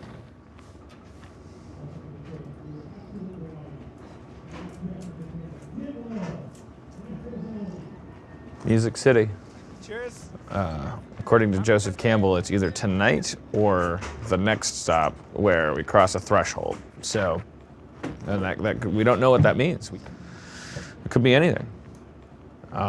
So the big question is, what has been being shouted at us by God that we've been ignoring? I'll tell you one threshold we're definitely crossing tonight. I love doing this. I wish I did not have writing work to do. I wish I wasn't a writer. I wish this is what I really did. I would love another drink. Hey, Jeff. Yeah. Yes, Dan? I talked to a guy. He brought moonshine with him, and I thought he could come up and give me a taste of moonshine on stage. That sounds awesomely illegal. Let's bring him up. It comes in a jar. You have to drink it out of a jar. Do I drink the whole jar? Is that? No, you. That'll be a very different Harmontown. No, be careful. Be careful, stop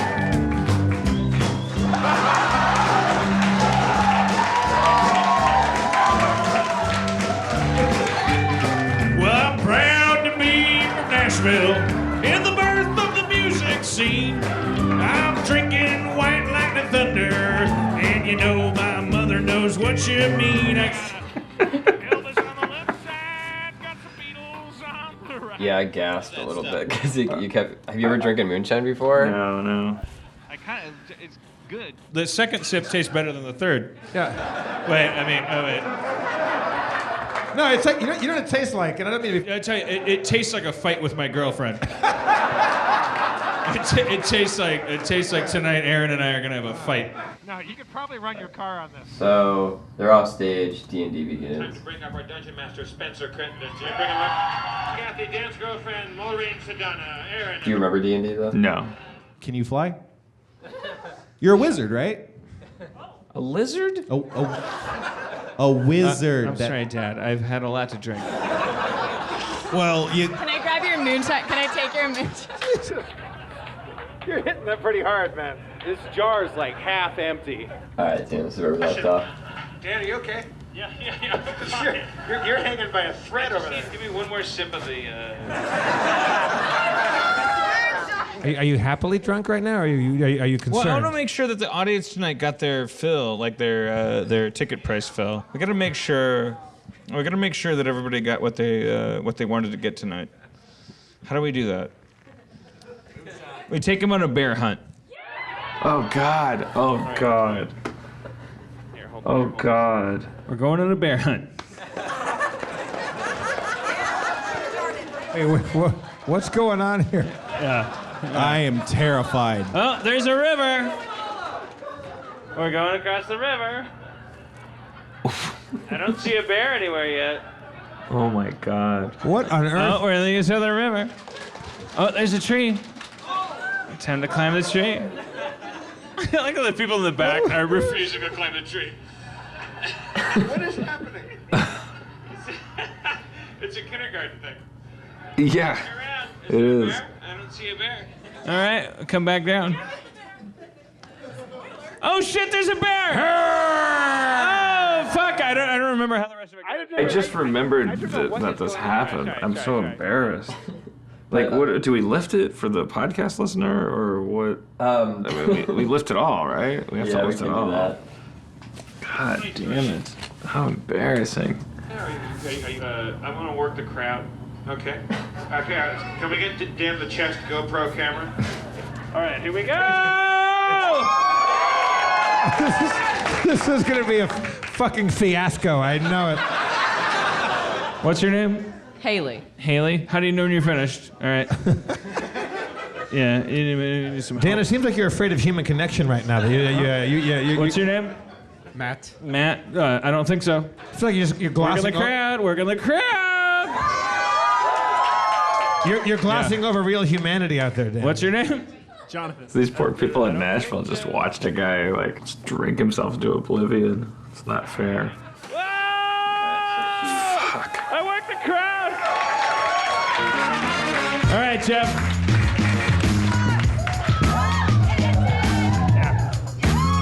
Give them what they want, Harmon. Don't hurt them, Harmon. Nashville, heart of the South. Fucked your mama and the titties in her mouth. Walk the crowd, walk the dick. I'm gonna do it. What the beat? We gotta get all the people. Jeff, come on. I'm sorry. No, sorry. Dan, you're on your own, man. You're on your own. No, come on. Get John Lill up there to play guitar. Let's do the actual. We have to. Holy shit, that moonshine fucked me up bad. I apologize, everybody, honestly.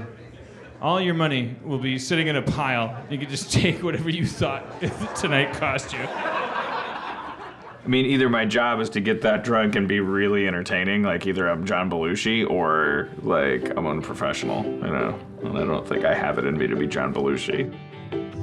Self-ridicule at the end of the station. I can't take it no more.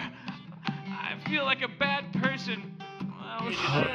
This is terrible watching this happen.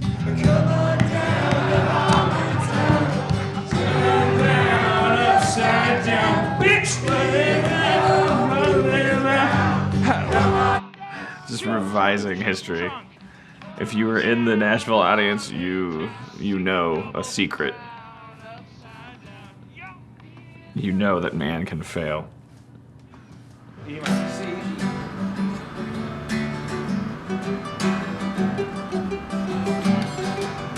I'll allow myself to stay deluded and think that people that were at the show had a good time, but it felt like a warning shot over my personal shoulder. Like I don't want to be guilty of doing that again. I think you owe people who make a 5-hour drive a certain something personalized, something real. Last night in Nashville, the episode is only just being uploaded. I almost hope none of you heard it. Control was lost. Things broke down. My drinking was unforgivable. And I want to start with this confession to you. As an editor of Harmontown, I have never made more shame-based edits. I was editing things because I was like, I sound like a monster. I sound like and I don't want anyone or their mother to hear it. All right, maybe we could solicit somebody's help. Like, I need to form a relationship with the audience everywhere I go. So I want somebody to tell me, like I'm gonna close my eyes. Who had? Let's all leave. I would notice. All right, who is in the most pain tonight? Like the most devastating, maybe not physical, maybe emotional. A hand went back up there. Would you be willing to come up and talk to us? We never bully anybody. Would you be? It's okay to say no. I have a situation called alcoholism. All right. And I was just really hoping that Dan Harmon would make me a drink. That's not the cure for alcoholism. Eddie, what are you most afraid of? Being a failure. Oh, I would have said spiders. Spiders? You're just a badass with spiders? I'm okay with spiders. I hate snakes, though. Okay, snakes and being a failure. Megan, what's up with you? I work in an office, and I don't get along with anybody there. So. What's keeping you from connecting with people? That's good. I'm not a very nice person. My parents got divorced like 4 years ago, which, I was surprised by. Like, it usually doesn't happen that much later in a person's life. I remember my dad trying to talk to me about our parents' separation and me getting so embarrassed. My dad doesn't even talk about that sort of stuff or anything real, for that matter. All right, Maya, what's your biggest ambition? What's your biggest dream? Well, that puts you on the spot, doesn't it? It happened. Oh, you're like me. You've lived your dreams. Like, I had a TV show. I got fired from it. They finally caught up. I wasn't fishing for that. I wasn't fishing for that. Stop it. It's not what I...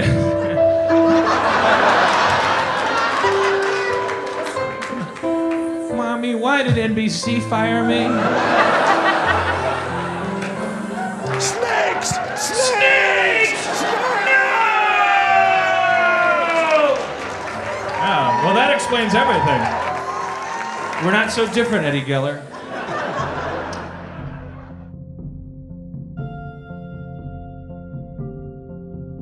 These Harmenians, They've all been around for a great long time, feeling pent up and ashamed and disconnected. They're just a bunch of people that really want to like each other because they sense that kindred spirit. We know what a Harmonian is now. We know that no matter what city you go to, no matter what job they occupy, we know that a Harmonian is a nerd full of love. And so, what do you do with that?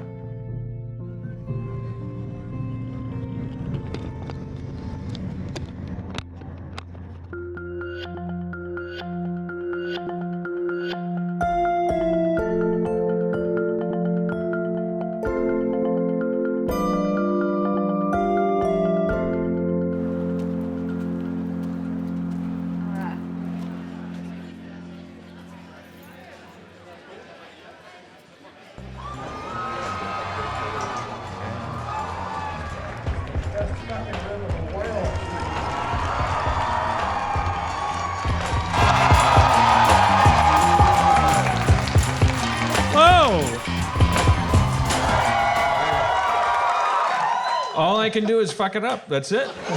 That's this is the coolest room I'll ever be in. Even before you guys filled it with your coolness, this room feels very much like the Pixies must have played here at some point. Daniel Day-Lewis probably got a hand job at some point.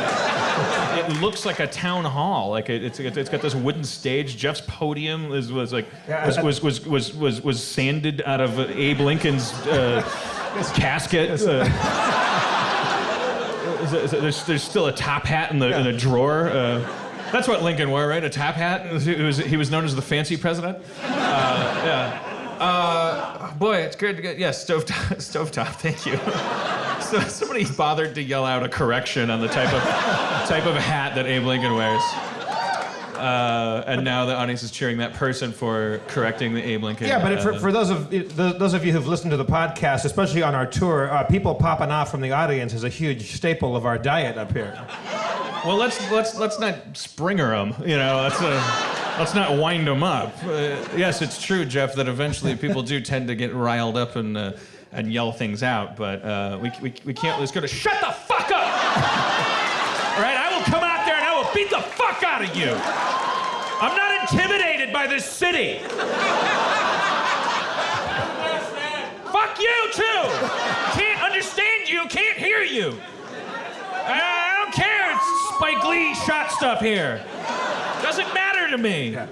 That was my fault. I rubbed the lamp too soon. Don't want to tell him. I say, anybody have a paternity test that's unresolved? Wanna just pop up here. Anybody not know who what's going on in their life? Just wander up. It's Brooklyn, Jeff. We could get stabbed. Ladies and gentlemen, Jason Sudeikis is here.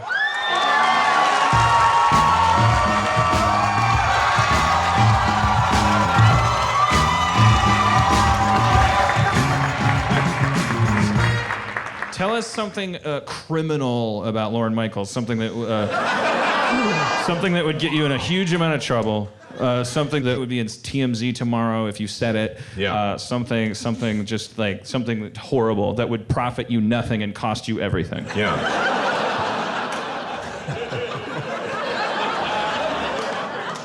Oh boy, just one? Just one? Is that what you Yeah. Yeah. We'll edit it out.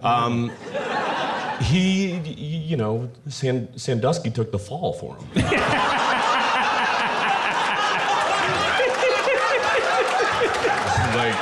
I meant the recruiting violations. Aren't the recruiting? I don't know. Yeah. That's fine. No, you guys are safe. You're safe. You're a comedic institution. You're fine.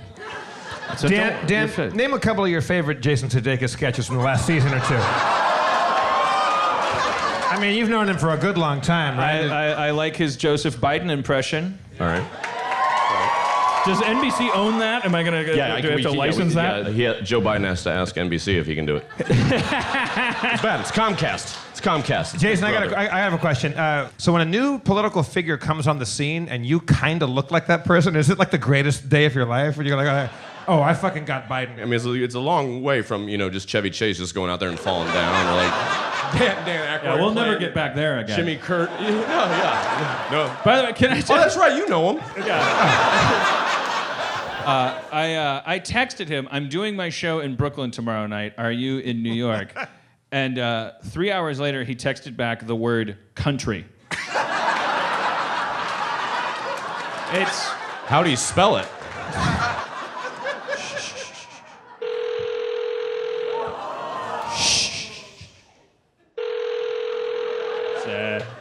He does have a voicemail, right? Hi, this is the stand-in for Chevy Chase. At the tone, please record your message. Joe Biden leaves a message. Hang up or press Joe Biden message. Hey, Chevy, it's Joe Biden, Vice President. I just want to say we thank you for being a great patriot and have fun in the country. We hope the country you always want to go back to, though, is America. All right, there we go. Joe Biden. It's a pretty low-stakes prank. We're not exactly the Jerky Boys. Also, he has your phone number in his phone. He knows that's that. true. Also, I forgot. Yeah. It's not going to say Joe Biden. It's not exactly the perfect crime. It's going to say fat alcoholic asshole or whatever he has me in his phone. Should we bring up Spencer at this point, Dan? Yeah, let's bring Spencer up. Jason has no idea. He's never heard the show. He doesn't know.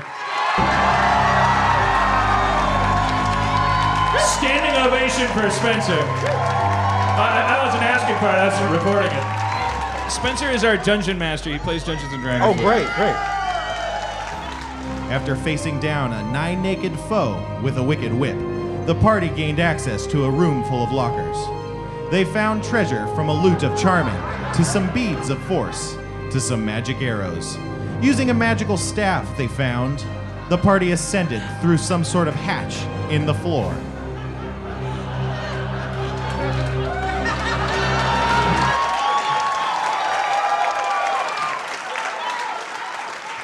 I fire a single arrow.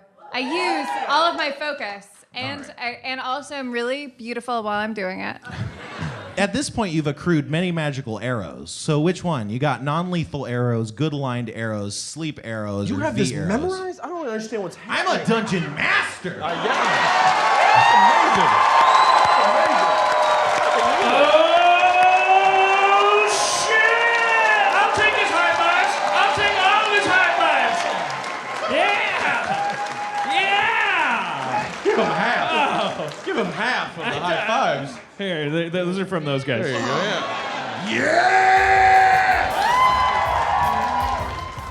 He had your guys' weapons and names memorized. But also, and he remembers it all, and he writes it all down. It's amazing. I did not know this. A friend of his said, you know, the day he came, he'd been listening to your podcast, and he said, you know, I want to see Harmontown because I really feel like I should play Dungeons and Dragons with Dan Harmon.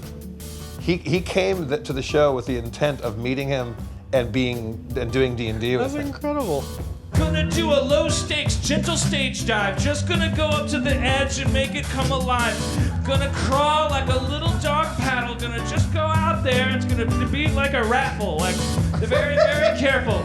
They're very careful. Everyone's gonna be fine. Everything's gonna be fine. Come on down to Harmontown. Turn that frown upside down. Wait, I gotta go backwards. Is brown. Come on down to Harmontown. Space Cosmos, see ya humanity. Rockin' Brooklyn, I want to do reality. Fuck your mama, fuck your daddy, fuck your dad. Holy shit, I feel like Saddam in Baghdad. Worshiping me, worship my Dan had never floated before in a crowd. It's a really exhilarating feeling. And it's a perfect metaphor for what this is. It's just, he's a giant, rich, hairy toddler. He smells, he's got BO from the bus. Just going, can you guys that paid $23, could you just carry me around the room with your love? That's insane. He could do no wrong. That's a transformative feeling. Like it's like a trust exercise. It's like there's fucking people holding you up. And they're all nerds, you know? They all failed gym. Holy shit. Amazing. Dan has been on such an immense high.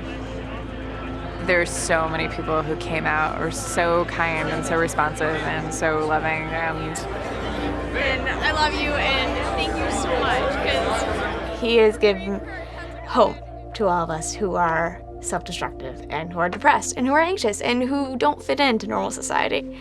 and makes us not feel alone. See you at the bar. I just really want to thank you for, especially Abed. I was diagnosed with Asperger's like about a year before the show came out. Oh, I'm so jealous. I I mean, need to hug you for that. it's not an easy diagnosis to score, man. You helped me stand up for myself, and I never wanted to say that to you directly because I'm a chicken shit.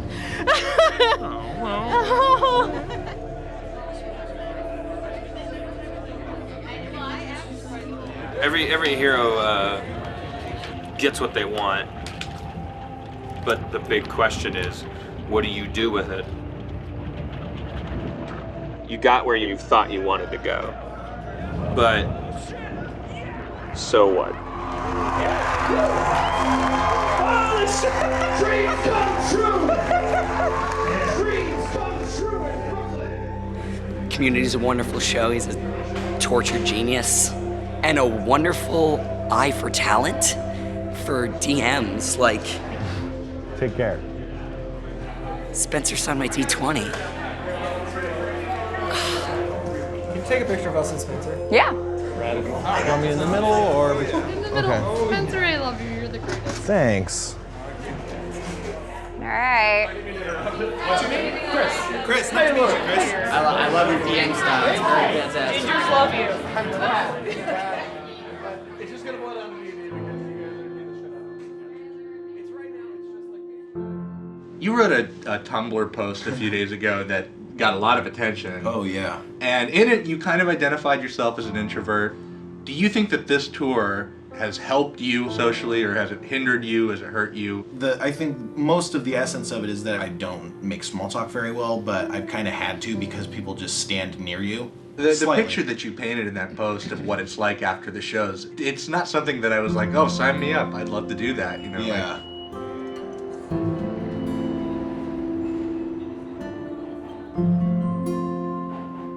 I'm not someone who smiles very often, like, at all. It doesn't mean I'm not happy, I just don't smile. Initially, every time people would ask me for signatures and stuff, and for pictures, it would make me really happy, and so it would be genuine. But at some point, I noticed that when people would approach me and say hi to me, I'd just like put on a smile. I wasn't compelled to smile, but did it anyway because it seemed like the right thing to do in the context. And this whole trip is trying for everyone on some level, and it's also a very public situation, so it just kind of amplifies all of that energy.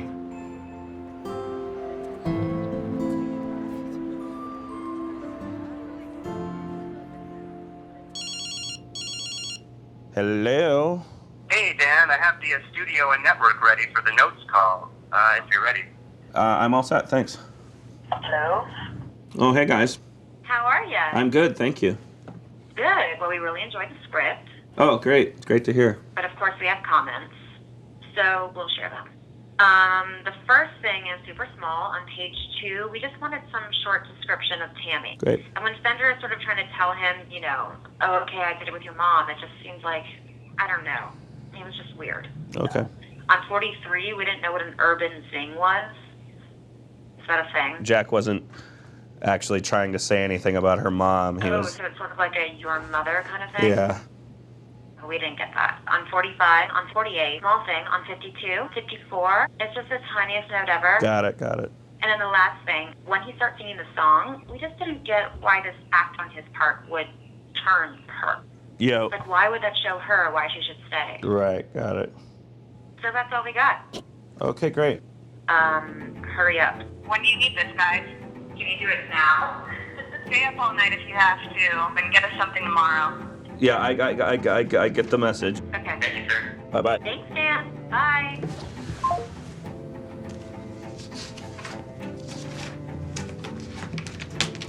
Yes, I'll get started immediately. Right after I go to a show. Yeah. Anytime you're ready, Hosni. All right. Chevy's barely in this one. Hooray!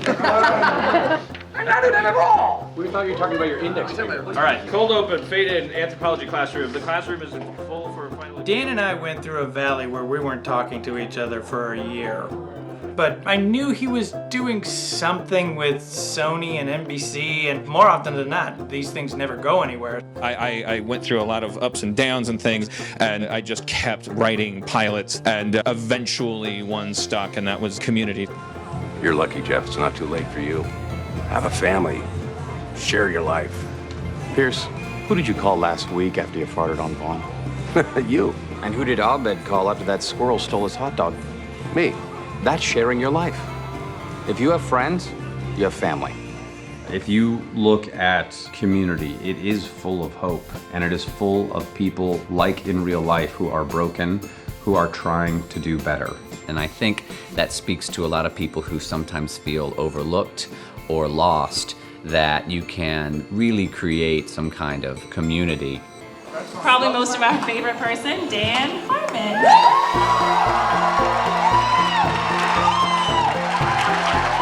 When I pitched this show, I was pitching the story of a guy who, like me, had gone to community college. I was pitching a very meta story about an asshole that learned to love strangers. There has been this dialogue and this love letter between our fans and our show because they're the ones who have kept us afloat for many seasons. Season 3 was a bit of a heartbreak for a lot of us that worked on Community because it was the first time that we were snatched off the air. What was that period like, sort of when you didn't know when these episodes were going to come on? It's inconceivable to say this and believe it, but I started drinking more. Our show's always been pretty chaotic, and you know, the end of season 3 was not the first time on the show that we didn't have a script. He's working for a business at the end of the day. Like, it's a business. I think it's to people who work above me. Yeah. I am a liability that isn't worth the benefit. So what does that mean? Low-rated show that's not generating much revenue. Well, let me ask you: Did you see it coming that you were going to be like fired? I always joked about it. Yeah. Maybe they got the idea from me. It was stressful, and when everything happened, it was hard. It was very hard for everyone. I could imagine that creating these characters and then not being able to see them on their way would probably be devastating. And he might have felt like he had let himself and everybody else down. Why do you do this to people? Why do you hurt them? Why do you let them count on you and then let them down? Aw, I can't stay mad at you.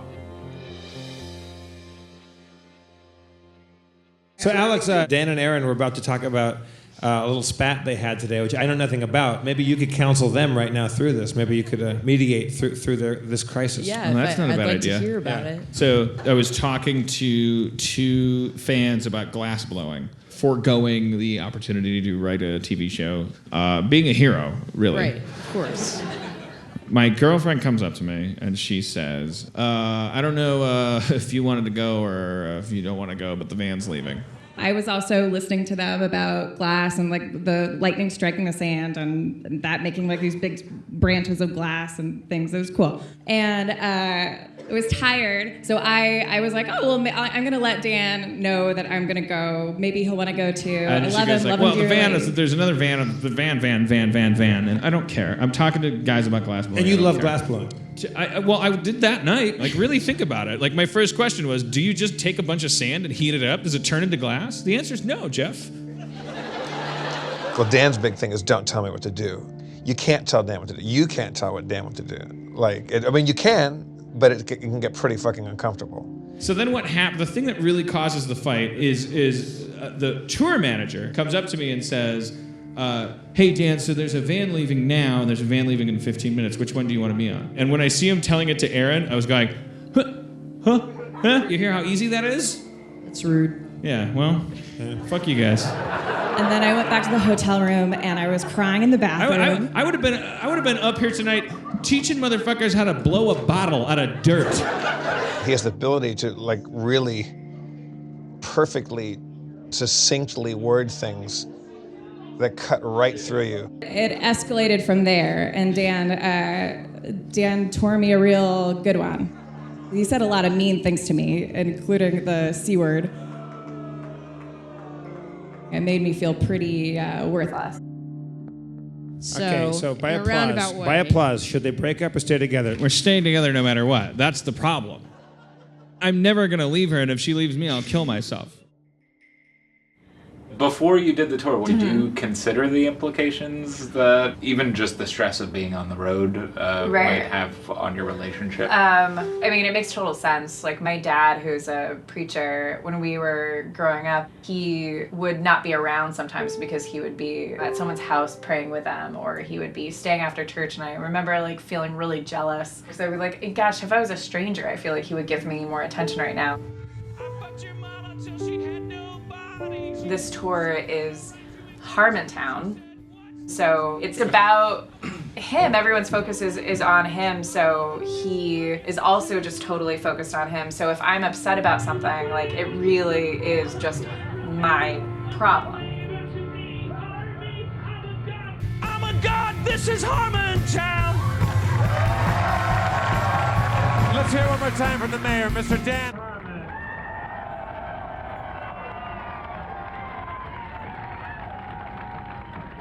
Again, if you bought anything, I will sign it. I won't leave until every last fucking scrap of your shit is signed. That's my curse and my gift. I love you all. Thank you, Arlington.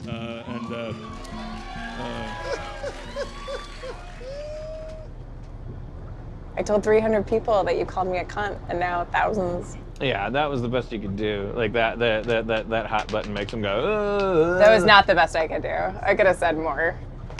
I didn't say everything. Well, bring it. No. Tell There's them. no point. No, there's no point. Well, what did I say that was so bad? It's not what you said. It was some things that you did. Yeah. No, you would say, yeah. Not necessary. More nuanced.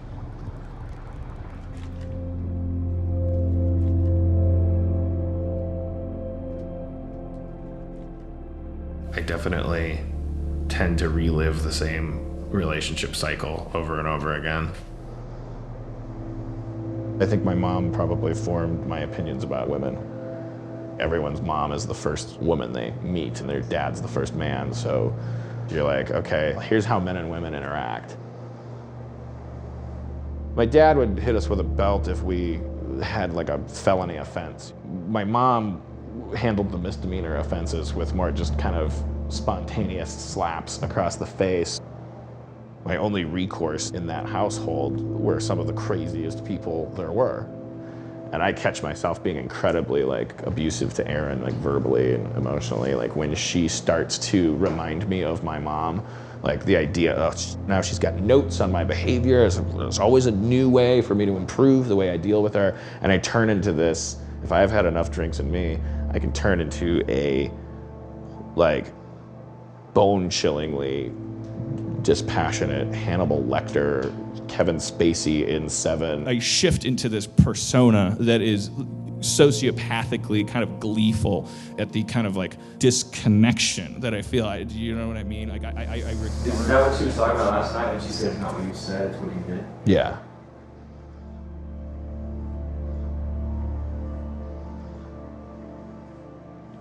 Yeah.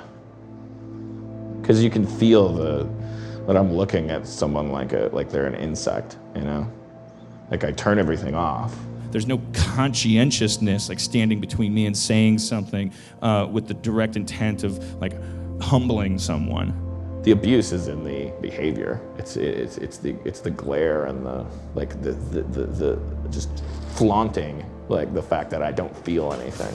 You said backstage something about the idea that like you like the tears. Is a part when you're in that mode. When I'm way overboard, yeah. When she finally starts to cry, and then I feel something inside me that goes, ugh, delicious tears. Jackpot. Put them on a cupcake. Cry until you can't anymore, then. Sorry, I probably went a little overboard, honey. Let's think twice before we give me an adjustment. You actually enjoy it, or like did you actually feel pleasure No. from that? It's all about defensiveness. It's about being threatened. You become. If I'm a child and I feel like my mommy is trying to get away with something coming at me, like I need to win. I need to defeat. I need to defend myself. I don't want anyone to have to deal with the fact that I sometimes can be incredibly cruel. Over the last 20 years, I have begged and pleaded every expert I could find to flip the switch and make me never ever do that to another human being again. I want to be the activated, healthy version of myself. I want my cathexes to be stripped away. I want what remains to be someone capable of changing the world. And more importantly, I want to remove this part of me that can do so much damage to the most important people in my life.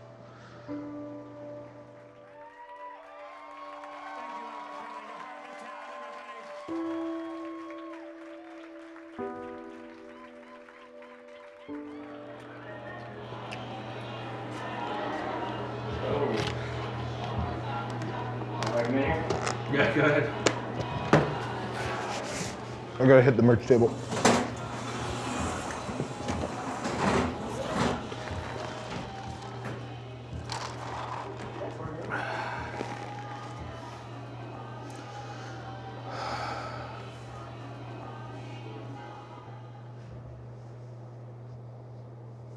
Well, that was Weightless, right? They got their money's worth.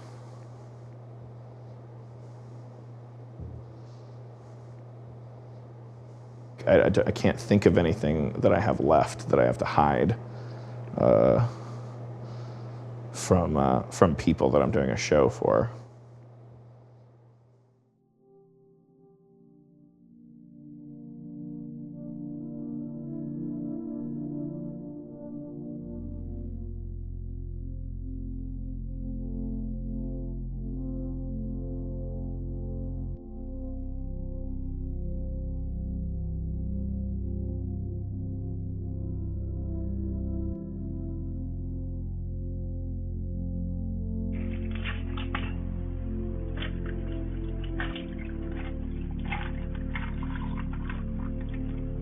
All this honesty, all of this talking about turn-ons and turn-offs and pet peeves and kinks.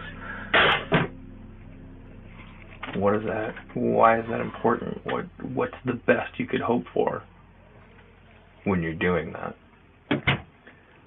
Knowing that you're a dick doesn't make it okay.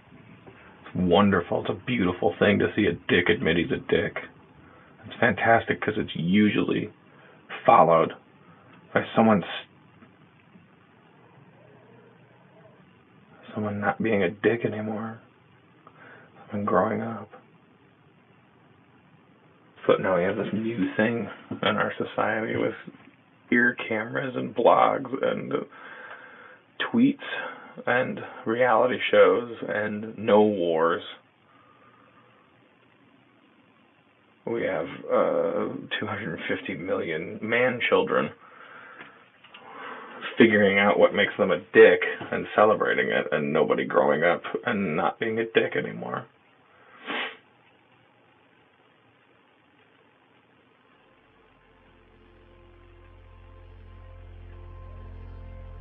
I don't get to be a hero anymore.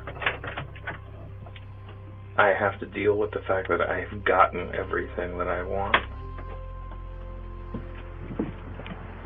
I have to grow up. I have to be a grown-up.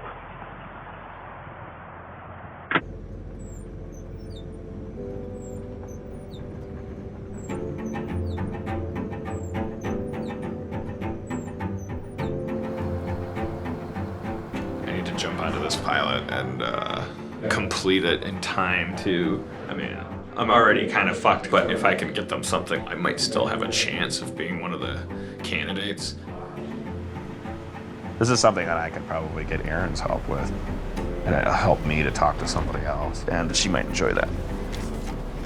Next note is when he kind of lays into her in this final big monologue, and he says, "Bad news, you well-organized, judgmental cyborg types that manipulate people to get everything they want, you don't tend to create much of anything. So you'll always need people like me. Great news, though, you get to have everything else." And their question was, what does he mean by everything else? And I said, oh, cars and houses and success and power. You get to have everything but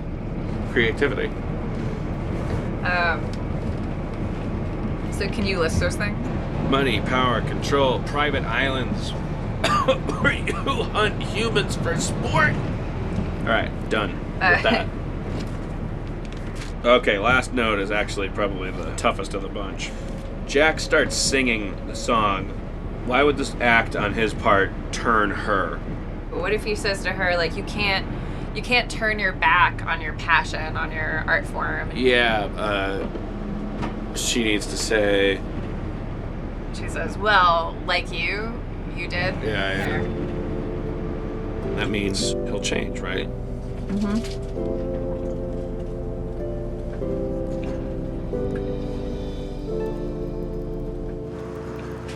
Then there's an announcement for the bus. She stands up, looks down at him. You're not going to change, Jack.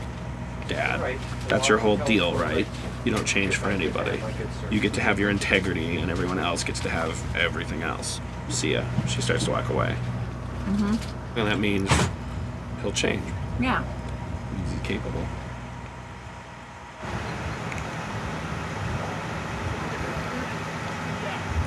Come and go. Anyone else?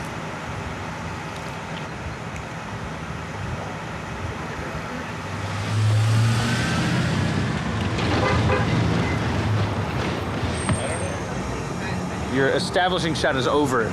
Cut to interior. Now! Damn, that Sorry. What's the status of the CBS script? Les Moonves read it and likes it. I didn't know that Les Moonves read scripts and determined what shows were on CBS. I guess I always thought he was Rupert Murdoch, but at Viacom. Is Les Moonves like Sumner Redstone? Like that kind of... Wait, yeah, Sumner Redstone owns Viacom. Yeah, okay. I mean, it doesn't matter, right? Like they're invisible floating heads that you'll never meet. Is it amazing that these guys have wizard names, all of them? My name is Steel Couch Toe. I run everything because my mom named me weird. Sal Whipwind. Sal Whipwind. So what's the next step? Well, Les Moonves has to go to the Temple of Mumra and turn into Sumner Redstone, which is they're both mummies, but one's bigger than the other, and fights Lionel. Are you giving us the behind the scenes how TV really works? Yeah, this is how TV works. It's all run by a giant diamond robot who was once human but who encased himself in diamond so that he could survive in space. He has a giant umbilical cable going from his crotch to the stratosphere, which depletes the ozone but provides entertainment. He has a toilet that works like an elevator. Once he's done filling the Earth with television, he will start to fuck Jupiter with his giant robot dick. What were you asking? What was the real question? You wanted to know what happens? I detected an air of tension from Jeff, I think, because his clothing schedule's been thrown off. Reading him emotionally, like he's not engaging with anybody. He's not like taking delight in. He's not humping candles. I assume the reason is because his clothing is important to him, and I noticed he was wearing a sweater and regular pants, so that must be like a hermit crab out of its shell. I think he just needed to get back and wrap himself in his raiments, and he'll be fine when he gets here. But they don't know what you look like. Look at this. Look at that happy camper. Like Frank Sinatra, like he had rules that when you go on stage, you shave and you wear a suit. So I'm the opposite. We rolled into the hotel, and I was like, I'm gonna go have a drink, and then we'll go to the venue. And Aaron said, "You have to change your clothes. You stink. You look gross. Your pants are from a different era of body weight. You look like you have a load in your pants. Like you brought all this nice clothes, just change." And I said, I want to have a drink. And I actually really said, and I wasn't being ironic, I said, do you understand that I'm a baby? and she went, "Yes, I do. I'm changing you."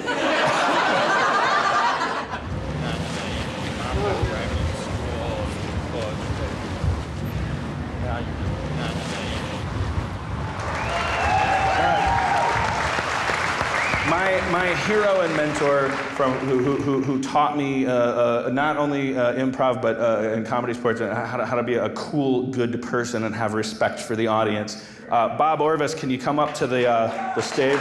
Bob Orvis.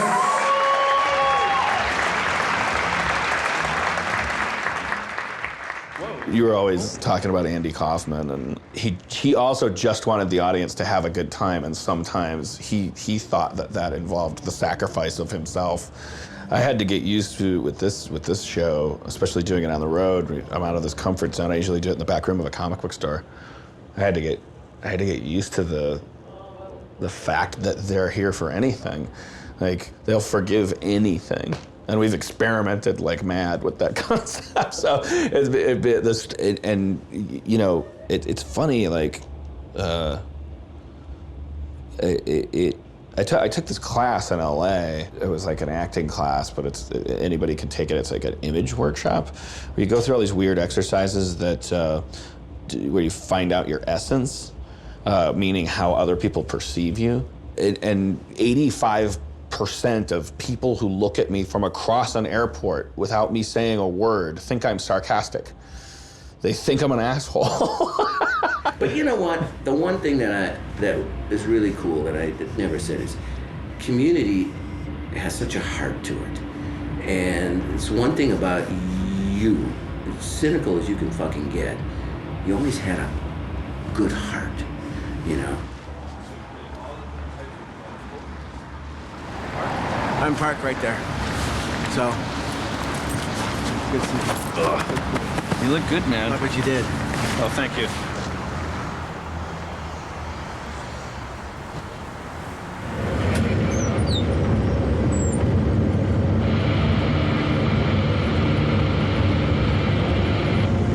Keeps getting colder everywhere we go, reminding me of Milwaukee, a place that I left for a reason. It's not true that people from cold climates can handle the cold more than people from warm climates. I hate cold. I hate the cold.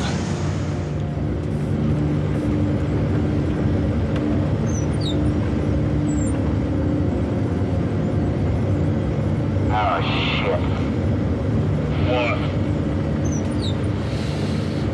I can't see.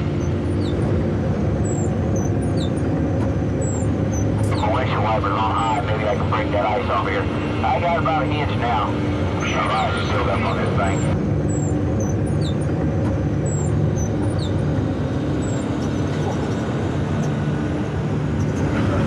Oh, we fucking threw it down the highway, man.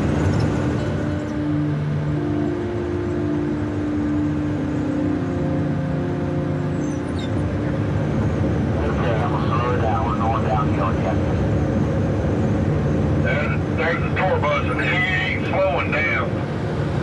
Watch out, this bus is in a big ass fucking hurry. Oh yeah. Shit, where'd the fucking road go? You left. It's like having a blindfold on. It looks like he's got off the road.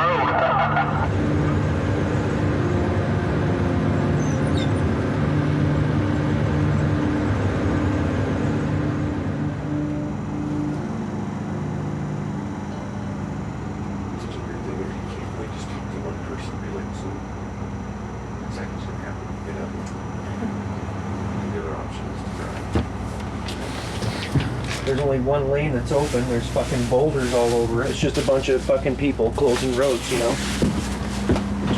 Fuck. I wonder how long they close roads for. I mean, I think we're getting close to the cutoff of backtracking because it's an 8-hour drive. Basically. It's just all fucking closed, including the road out in front of us. We're nearing the point of no return on the strategy of going back. I think so. Around. It's 2 hours back and then 8 from there, right? So we're looking at that's going straight to the show then. Let me just clean all this up. Let me take care of this first. Jason cleans when he's stressed. No, I do little bits every day just to take care of the savagery. You know how it is. Slight savagery, just minuscule Slight sabotage. But yeah, so we're at that point right now where drive back, go take a chance on an avalanche road with one lane open. Right. I think you should try to think a little more positively than that, Jason. Well, I've checked all the way across. It's not a good fucking picture. It's January in the West, you know. This is the fucking problem. Do you want me to show you on the map? They've closed this too. And this. From here to here is closed. This whole area right here is fucking closed. Here comes the sun. Look at the sun. Beautiful day here. Motherfuckers. The big road closed gates. They've got them right across the interstate. And I already drove around that. Should we talk to some of your driving brothers out there? Yeah, the brethren, it's funny because here goes a truck now. You know, he just left out of here, and it's hard to say what he's gonna do, you know? You know, here they all go, so where are they going? Oh, fuck, it's open. We're out of here. Fuck that, look at that. Look at all the traffic coming our way. We are gone. Fuck it. I'm just gonna get in with I'm gonna be like a cow and get in here, and we got everybody, right? Yeah. Yeah, fuck it. They must have opened it. Look at all the traffic.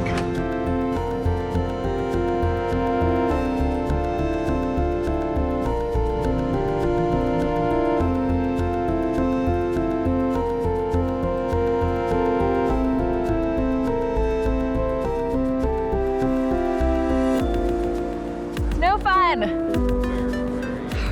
Come on, that's terrible. This looks like a romantic comedy montage.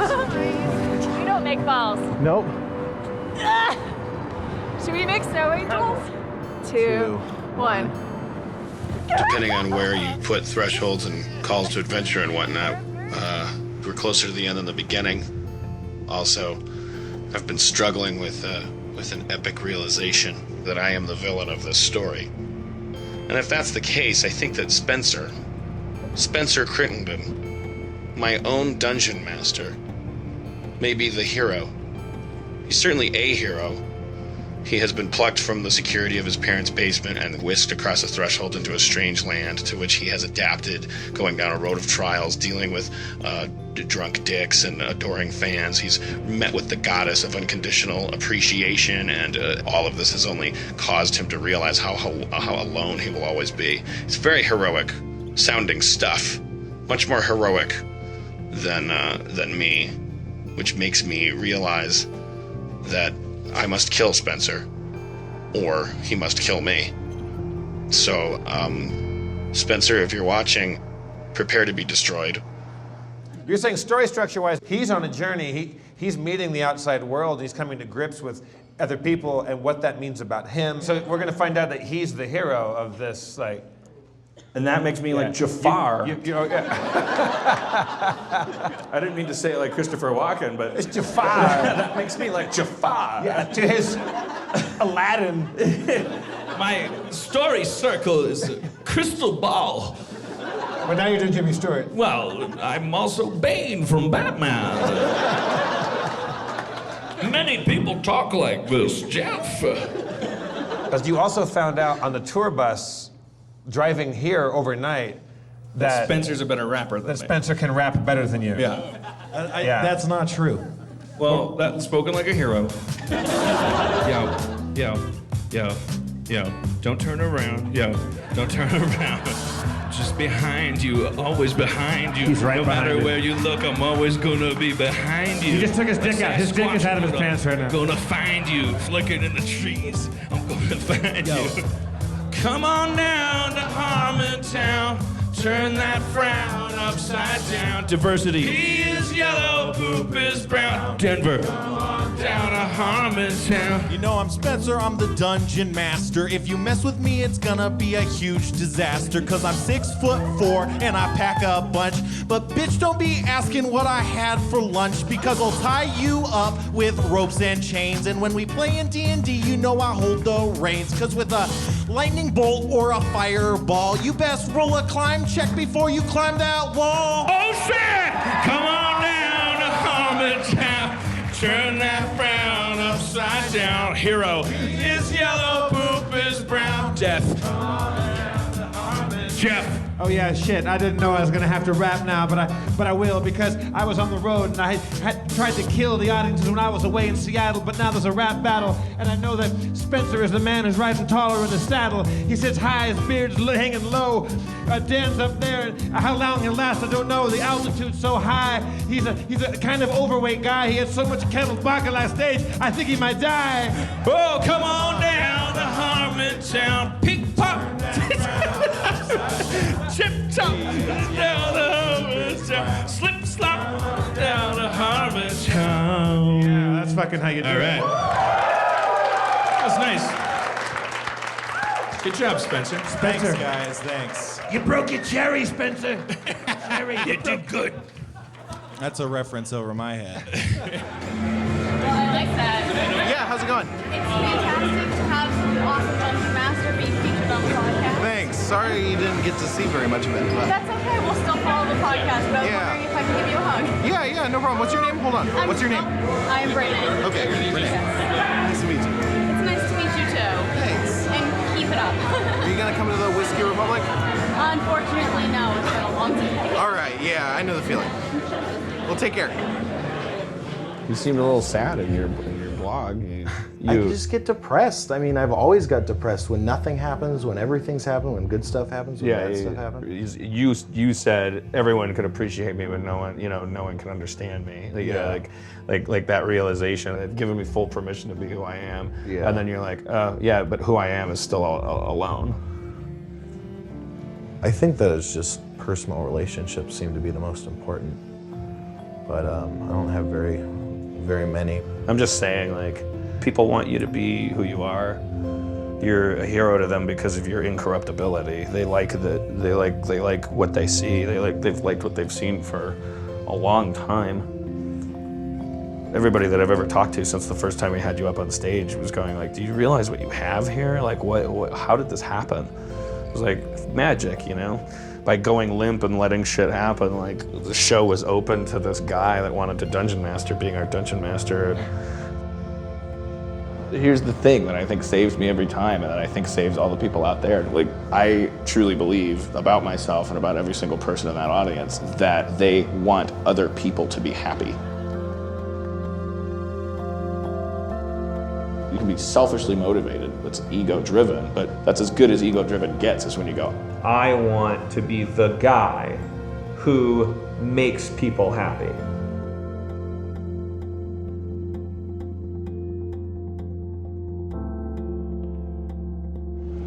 Good job, baby. Everything's gonna be fine.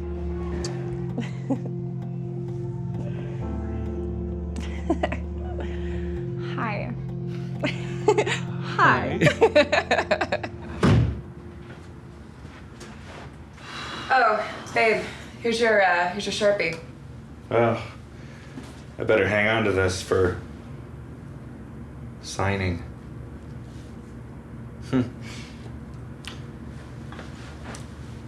Guess it's all over. Like, too much dialogue. Too much dialogue. Here. You got your driver's license, your passport, Yep. giraffe, keychain. Paste. Oh, here's your Sharpie. Sorry. Okay, here. Disposing of the pen scene. Take 4. You got your driver's license? Yeah. Oh, babe, here's the Sharpie pen.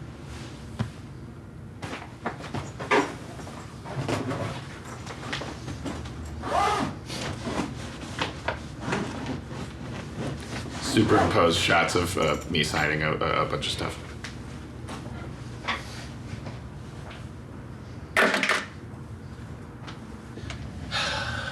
Well, that's it.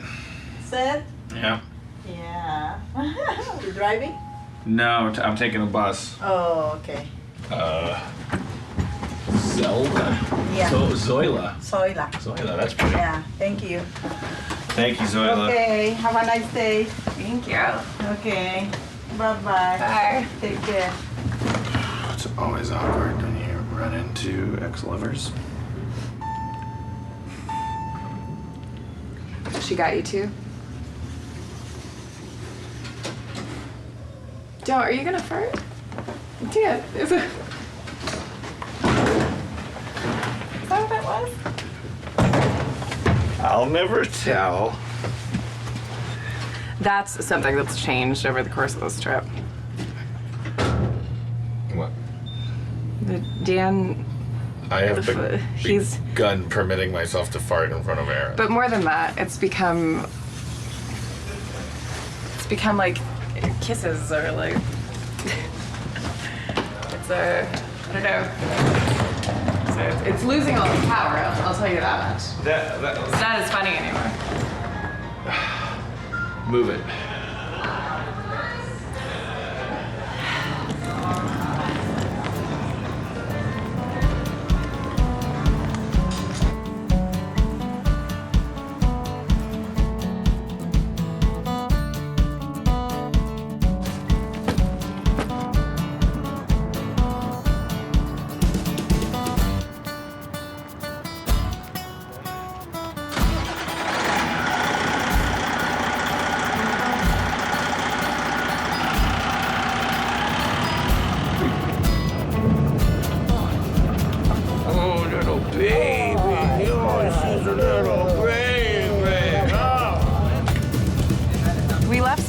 We left Spencer at the last truck stop. Spencer?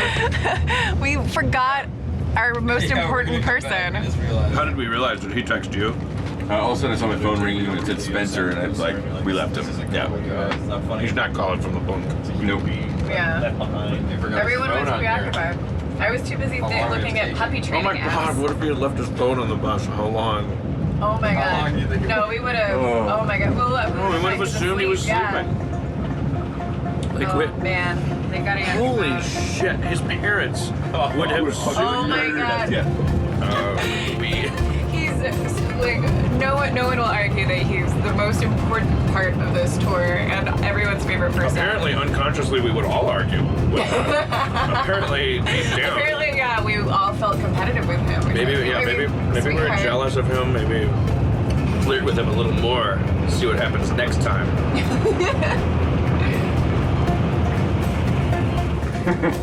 Oh, there he is. He's just standing out front. So casual, just eating some chips. He put up his finger like we wouldn't see him. Like, here I am. Here he is. Spencer! How's it going, guys? Sorry. Spencer. What's all good? I failed. Holy fuck. Oh, man. How's your sandwich? It's really good. Good. It's the sandwich of homecoming. Well, that's it. This is the moment when it really sinks in that we're done and that we did it. We did a little tour. All right, Harmon. I think it's time to bring this train right into the station. And talk about what we learned? It's so sad. It's a bummer. Have we grown at all as people? I think we have. I know I have, you guys. From this one show that I've joined you on. The show, it just dissolves and everybody's the show. Like, we prove there's no show, and then the audience embraces that there's no show, and the show gets to become this crock-pot of weird ingredients that happen to be there that night. It's kind of marvelous to me, like, in the sense that I marvel at what goes on and how completely different it is every time. As I close down the show, I wonder how to grow in Harmontown, where P is yellow and poop is brown. I see a sea of hands across this bay and land, reaching out for Harmontown. I see Brooklyn coming at me with style. I love everyone here. I see their eyes and their smiles, and I just want to reach out to them and welcome them to Harmontown. That's it. I mean, we're pretty much done now. It's almost like a new start. That sounds pretty contrived, but that's really how I feel about it. Honestly, no joke. getting to know you is my favorite part of this tour. That's so awesome, man. And I really can't imagine Harmontown without you in it. You're a centering force. You're the world's narrator. You're okay. You too, man. When people come up and go, I was sitting in my apartment surrounded by pizza boxes and mannequin legs of my own. I thought there was something wrong with me. My next door neighbor didn't like me. I felt like every time I opened my mouth, I had to lie because I don't like what's inside of me. And then I heard your podcast or I saw your TV show, and something about it made me feel like I didn't have to be ashamed of myself anymore. And it's made me more able to express myself, and it's made me able to do what you're doing, which is find other people who don't mind what I'm saying.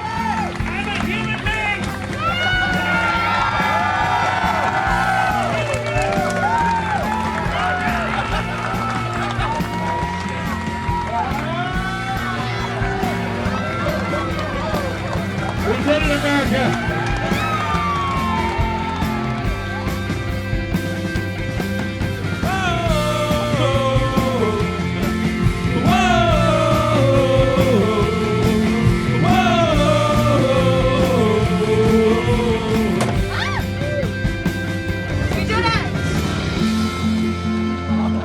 See you soon, buddy. Yeah, man. A couple days, right? Can I get a Dan Harmon hut too? Sure.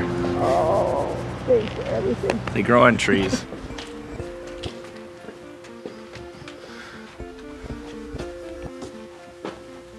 This is the room that we were talking in right before I left.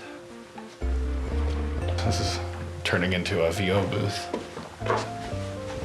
Lots of people will be able to play and make things here. We'll be able to rent this space out for nothing, you know, people who need it. People will be able to do podcasts in here if they want, you know. This is a nice big soundproof space. All those guys over at Sony, you know, they seem to disagree about what it took to write good scripts. So I thought to myself, I wonder how hard it is to be a studio. I'm gonna go ahead and guess before knocking on a sheet of plywood that it's a piece of cake. I feel like I'm never gonna get the chance to do this again. I mean, it's not every day that someone who's rich and famous pulls you out of obscurity and just lifts you up on a pedestal. People imagine themselves being rock stars so they could have a life like this. And all I had to do was be a nerd as a child. Hello? Hey, I'm home. Did you miss me? Oh, of course. The great Spencer. I hope that I'll approach life differently, you know, after this whole thing. I don't think people are really as aware of our mistakes as we are, and we just think and live in fear that everyone's judging us, but they're just doing their own shit and worrying about that everyone's judging them. So in light of that, it's like I don't have to worry about myself as much because people just kind of enjoy what I'm about. I mean, I very much hope that I can apply what I've learned to the rest of my life. But I don't know, I'm a pretty stubborn person.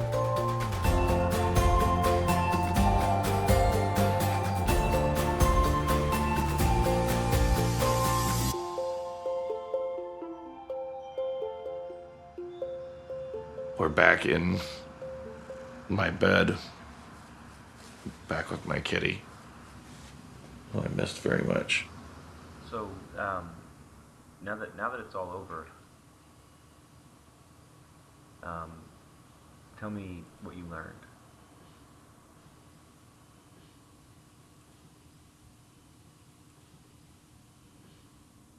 I tried too hard for an audience that wanted me to just exist. I have just been drunk for an audience that didn't mind. I came clean as much as I had dirt left. There's not much more to me than a guy that just wants people to like him. I learned that I have effects on people. I have effects on strangers that admire me. I have effects on 23-year-old dungeon masters whose lives are not yet fully formed and therefore could be sucked into the gravity of mine. That's a good thing for a guy like me to be able to have effects on people. And that means that it's up to me, 40 years old,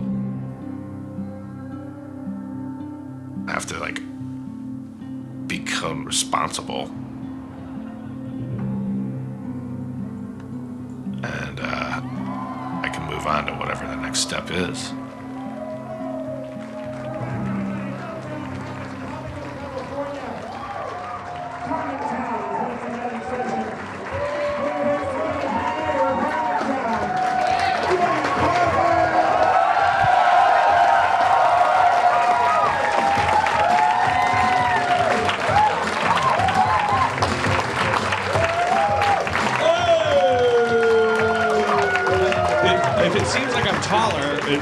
They raised the stage here at Meltdown.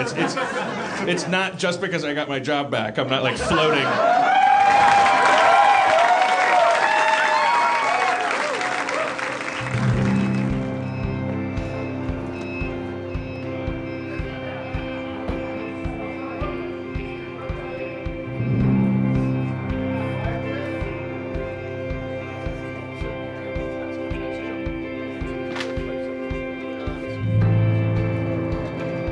Let's do that one more time. I'm on Community. I'm on Community. Do you need him on set? Superstar's gonna go away. It's too good for us now. We knew you when you were nobody. Son of a bitch. Let's go on a bell and let's roll.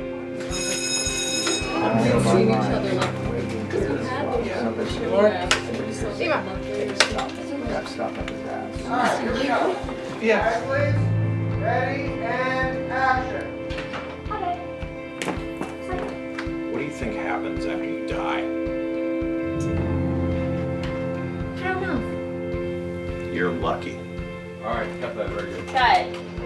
Guys, that's a picture wrap on Spencer.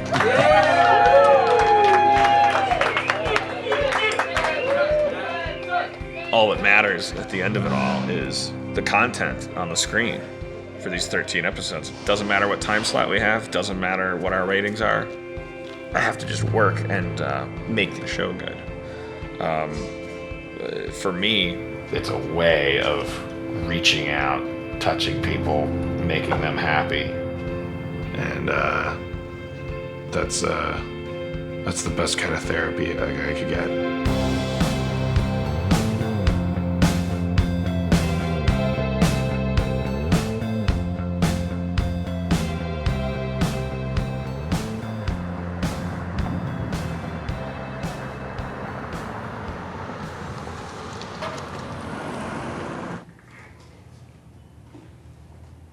So what are you gonna do today?